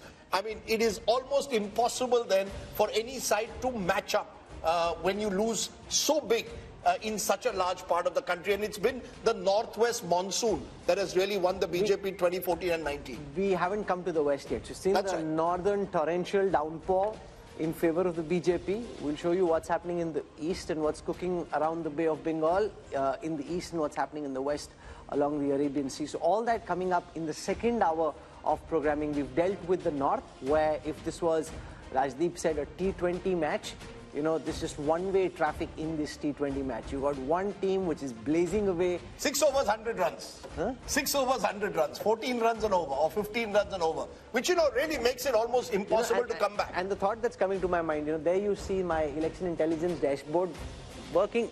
So many great ideas, so many different data sets which we are cutting and dissecting and diving. I'm wondering what's the point? If it's all pointing in the same direction, then there's going to be a lot of effort which won't really yield too much results. But anyway, unlike the opposition, we need to fight on. We need to bring all those data sets together for you.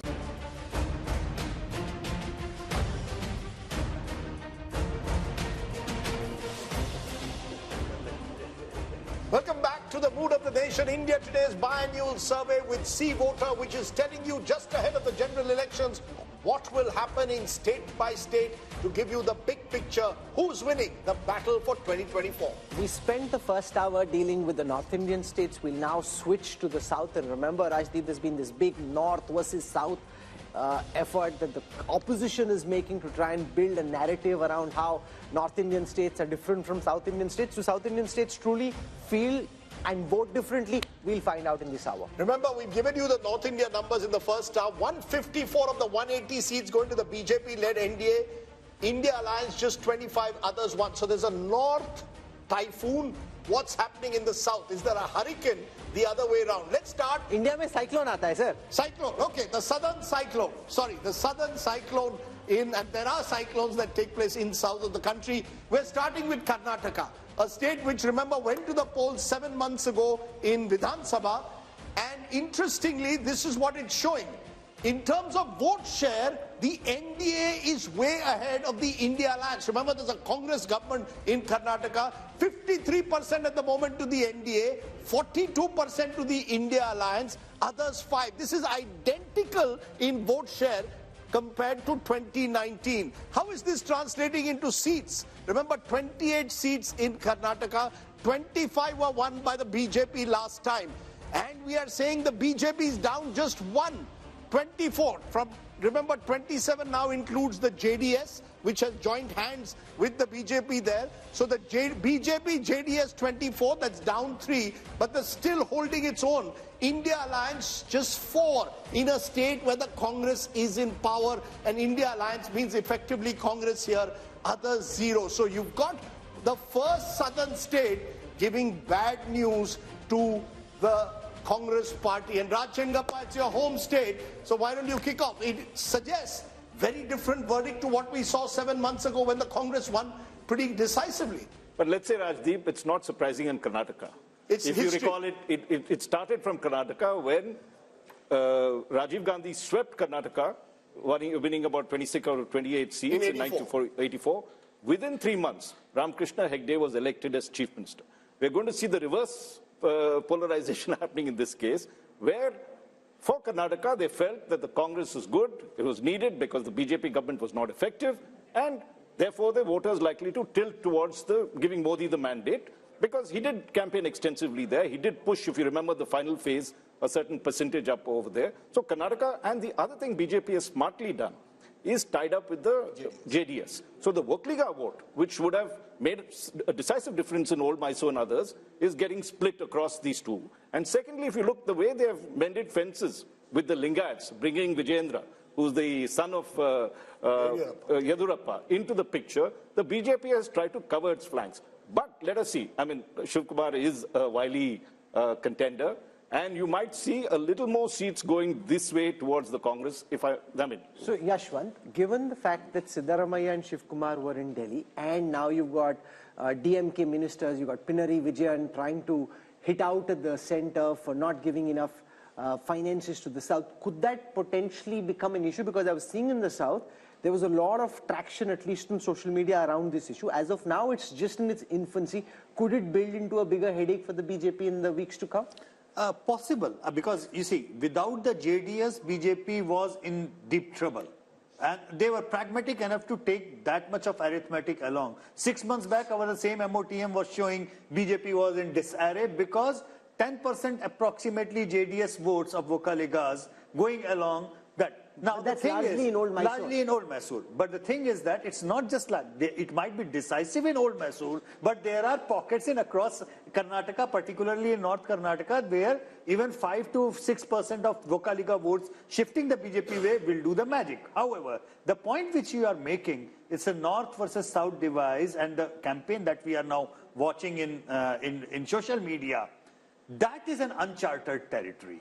Because I don't think any election whatsoever in the last 75 years, that play has been there.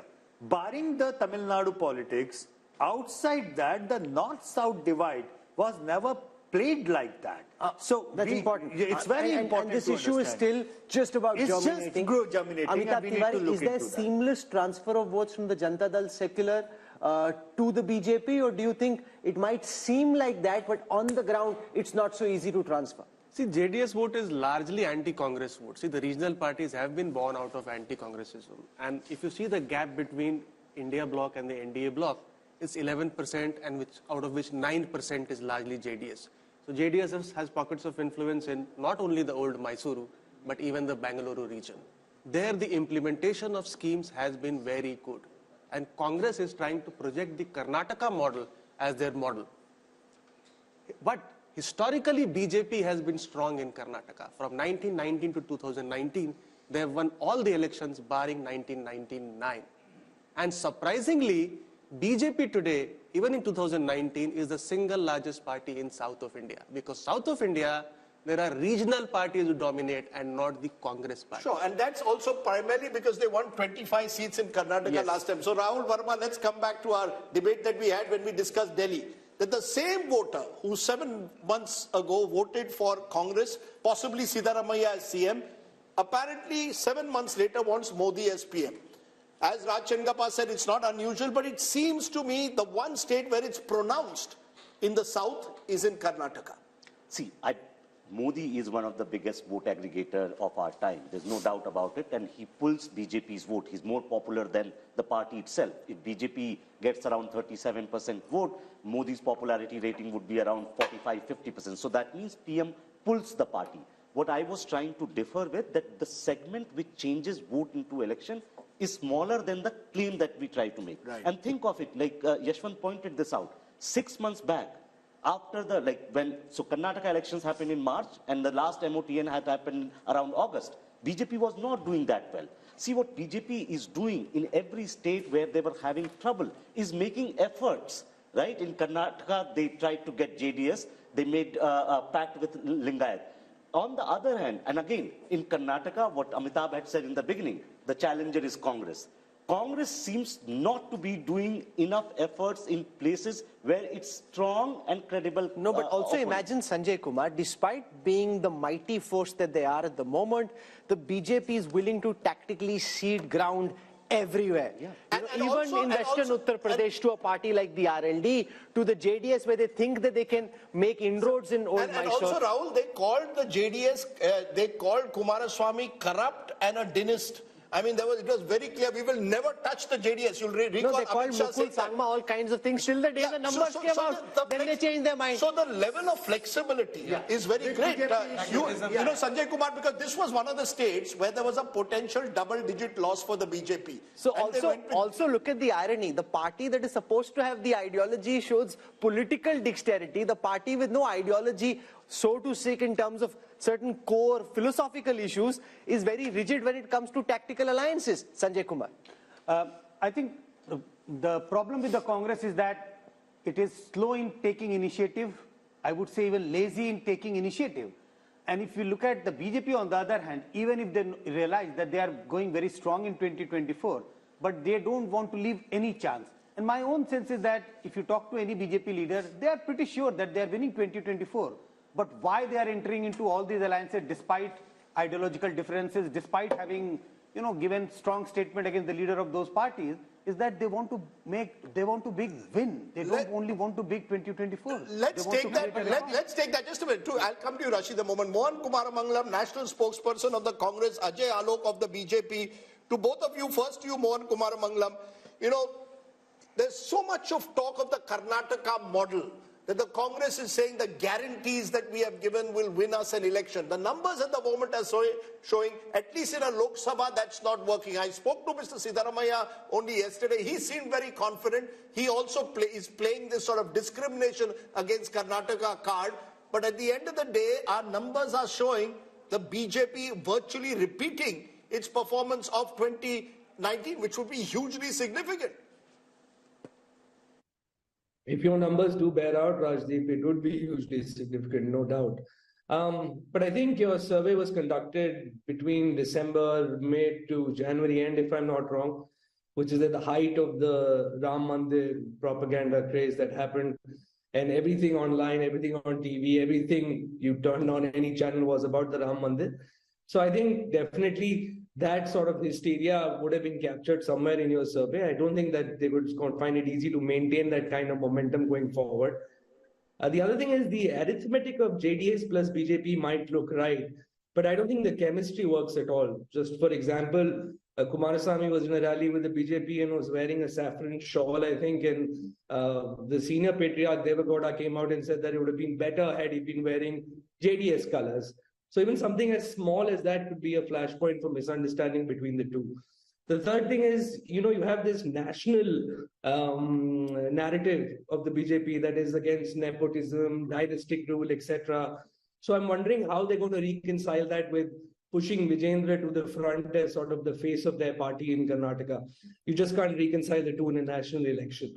And like I said, alliances, whether that be with the JDS or with someone else, they don't really... Vote transference is going to be one of the major issues to watch out for in there. Ajay Alok, on Karnataka, the transferability of votes from the Janata Dal secular to the BJP and vice versa, the Congress would hope that that might not be easy. We saw in the last elections, but also the JDS's vote is typically an anti-Congress vote. It didn't happen when the Congress and the JDS were together. That's the concern. Will there be transferability of votes, or do you think, especially in Old Mysore, the BJP is now seeping the idea that it's okay to vote for the Kamal, and that helps the BJP in a 15-20 year horizon as well, build in the one region where they're weak in Karnataka?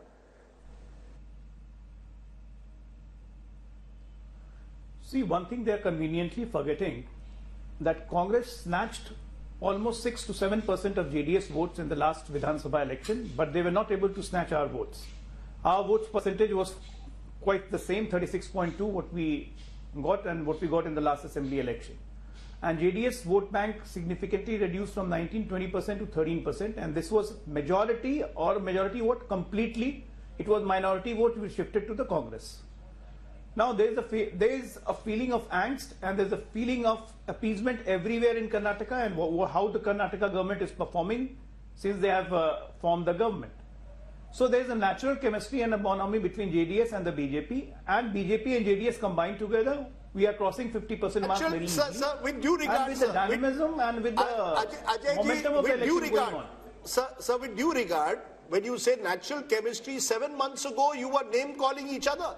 I mean, you were calling him a dynast, you were saying their family is corrupt, the Gowda family is corrupt. This was, all your top leaders were going to Karnataka and saying this. So, is it that you've decided, Chunav ke liye kuch bhi, forget the past, we have to win 2024? See, Chunav ke liye kuch bhi nahi. We are a political party and we have to look at the situation at the ground. And of course, when we are not with JDS, why we shouldn't highlight their problem and what their corruption issue was. The Congress will also do the same. Now, since they are with us, we have to look at the ground reality of what kind of appeasement politics is being followed in Karnataka. And that are they now not corrupt? My direct question to you is, JDS not corrupt now? Is JDS now no longer dynastical?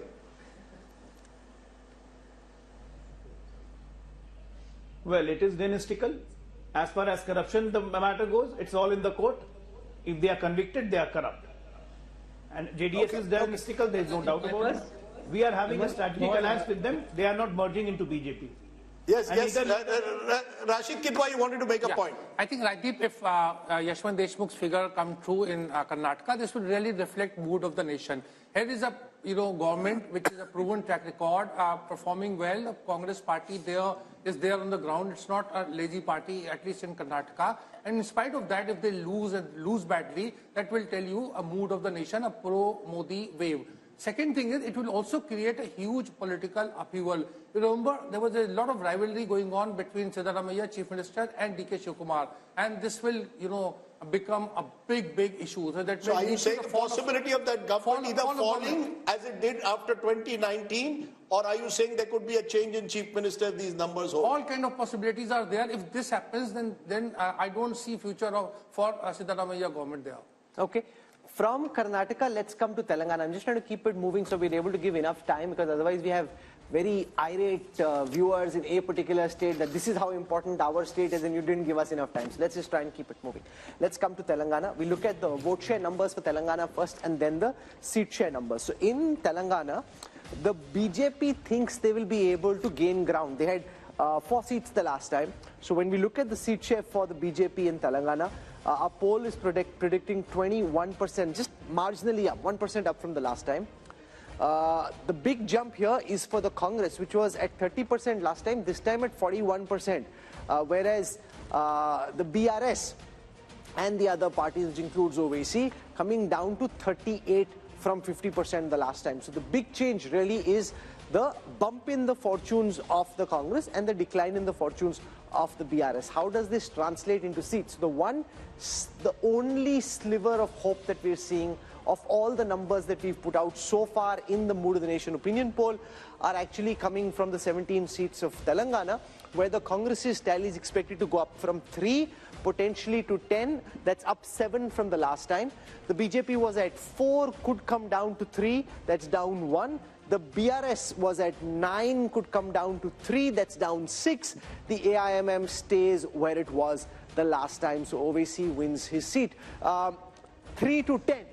Now, from what I know, Amit Shah and the BJP big guns will be figuring out some way कि इनको ये 10 नहीं देनी है, इनको कुछ नहीं देना है भाई. Rahul, the fact is honeymoons do exist. I know that we are in a world where even living relationships are now looked at with a question mark, but a honeymoon is still fine. In the poll, the honeymoon is on. Whether it will be on in May or not, we don't know. This is the one state where at the moment, Yashwant's poll seems to suggest that the honeymoon is on. They just won an election, 2 months ago? And therefore, there isn't even enough time for any anti-incumbency as of now to build. That's the sense I get, Yashwant. Am I right? Because in the contrast with Karnataka here seems clear, where the Congress is still very much the new party that has just toppled a 10-year-old government. I think Congress is reaping benefit of the popularity of Revanth Reddy. I think what is happening here is that in absence of any national leadership popularity or popular national leadership, Congress has to now look around for the popularity of their local leaders, and this is one state where definitely the popularity of Revanth Reddy is. So why is it working in Telangana but not Karnataka? It's not working simply because we have got 2 popular contenders, and Rashid Bhai might be able to tell this, but I am dead sure that the Deputy Chief Minister of Karnataka would not like Congress to win in Karnataka in Lok Sabha election, because if Congress loses Karnataka in Lok Sabha election, that paves the way for him to become the Chief Minister. I think this is a bit unfair, because Mr. D.K. Shivakumar, and Rajdeep would correct me if I am wrong, played a very big role even in Telangana, the amount of efforts he made there. So so far he's a disciplined soldier of the Congress. But let's be very clear. It appears one regional party is the one completely getting squeezed out here. Chandrasekhar Rao has virtually gone dormant since that defeat. That vote, the Congress seems to have captured to a large extent if these numbers hold. And the BJP has its pockets in Telangana, but has not been able to truly spread across the state. Would that be a fair understanding, Amitabh, of these numbers? Yeah, I see. In a largely bipolar national election, the regional parties tend to get squeezed out, and Telangana is one of the states. But it reveals a very fascinating insight, is that Congress, wherever is it gaining, it is gaining at the expense of regional parties, and that is the basic problem in that India alliance. It is gaining at the expense of BRS and not BJP. So how can it lead an alliance of regional parties where the regional parties have been formed out of anti-Congressism? TMC has come out of Congress. YSRCP has come out of Congress. SP has largely done anti-Congress politics. But it also shows there is no substitute for hard work on the ground, Rahul Verma. The fact is the Congress in Telangana genuinely made an effort in the last 1 year or 18 last 6 months. Yeah, I mean 6 months. After the Karnataka election. But to be fair, after Karnataka they got momentum, Rahul. But there was a sense that the Congress in Telangana was slowly at least, they were there on the ground. They were more visible after Karnataka, no doubt about that, Rahul. But I think, would it be right to say that there is a lesson there? You work hard on the ground, you throw up a leader like Revanth Reddy who's able to connect, and maybe, just maybe, who knows where the future is? Telangana has been a Congress state. Indira Gandhi contested from Medak all those years ago. But at least in Karnataka and Telangana, you have a party on the ground. We all are taught this lesson from childhood, that you have to work hard to get something, right? Zameen par raho. So it's not just for politics that you have to work hard. Sometimes, see, Congress also, not just because of the hard work in Telangana, but also some of the mistakes that BJP as well as BRS made in Telangana, which gave that kind of edge to Congress in Telangana. And of course, Revanta is now very, very popular. BRS is not picking up from the defeat it faced last time, and that's the advantage they are getting. And BJP has still not been able to figure out what its Telangana strategy is going to be, unlike in other states. So are they going to make efforts as they did in Karnataka or Maharashtra or Bihar in Telangana or not? So that still remains to be seen. That's interesting, Raj Chengappa, because, the BJP has also been caught in Telangana between, do we play OBC politics, do we project an OBC leader, do we take strident anti-Muslim politics, will that take us forward? Somehow, for all the gains they made in Telangana 5 years ago, they've remained stagnant. One of the few states where they've not, multiplied overnight. I think the BJP is still shell-shocked by what happened. And the way the Congress came in and snatched what they thought was their territory, because KCR was on the decline, and the Congress smartly moved in and got the prize. But I just want to make a larger point, which we did in passing reference. And we talked about, and Rajdeep, you talked about, I think this, is this whole thing that Siddaramaiah and Shivkumar came to Delhi for, and you've seen these full-page advertisements about the South being neglected, not being given the due in terms of its money that was there. I think that is a potent force as it gets along, because it's also tied up with delimitation in some senses. That somehow the South is performing very well. Telangana is one of the states. Karnataka we talked about, and yet, so this kind of thing can begin to erode on the Modi wave factor. So it is an idea. There can be no doubt about it. But does the opposition have the wherewithal to mount it into a meaningful idea, take it down to the ground in the weeks before polling? I'll give you a very interesting example. Mr. Pinarayi Vijayan is in town today. He led a protest. The Congress decided not to join it because the left is their prime opponent in Kerala. So there are internal divisions. But when I asked Mr. Siddaramaiah, he said, yes, we would like to hold a convention of all the southern chief ministers soon. So they will play this card. And at least it's a card with some emotional connect. No, but it's also picho suja.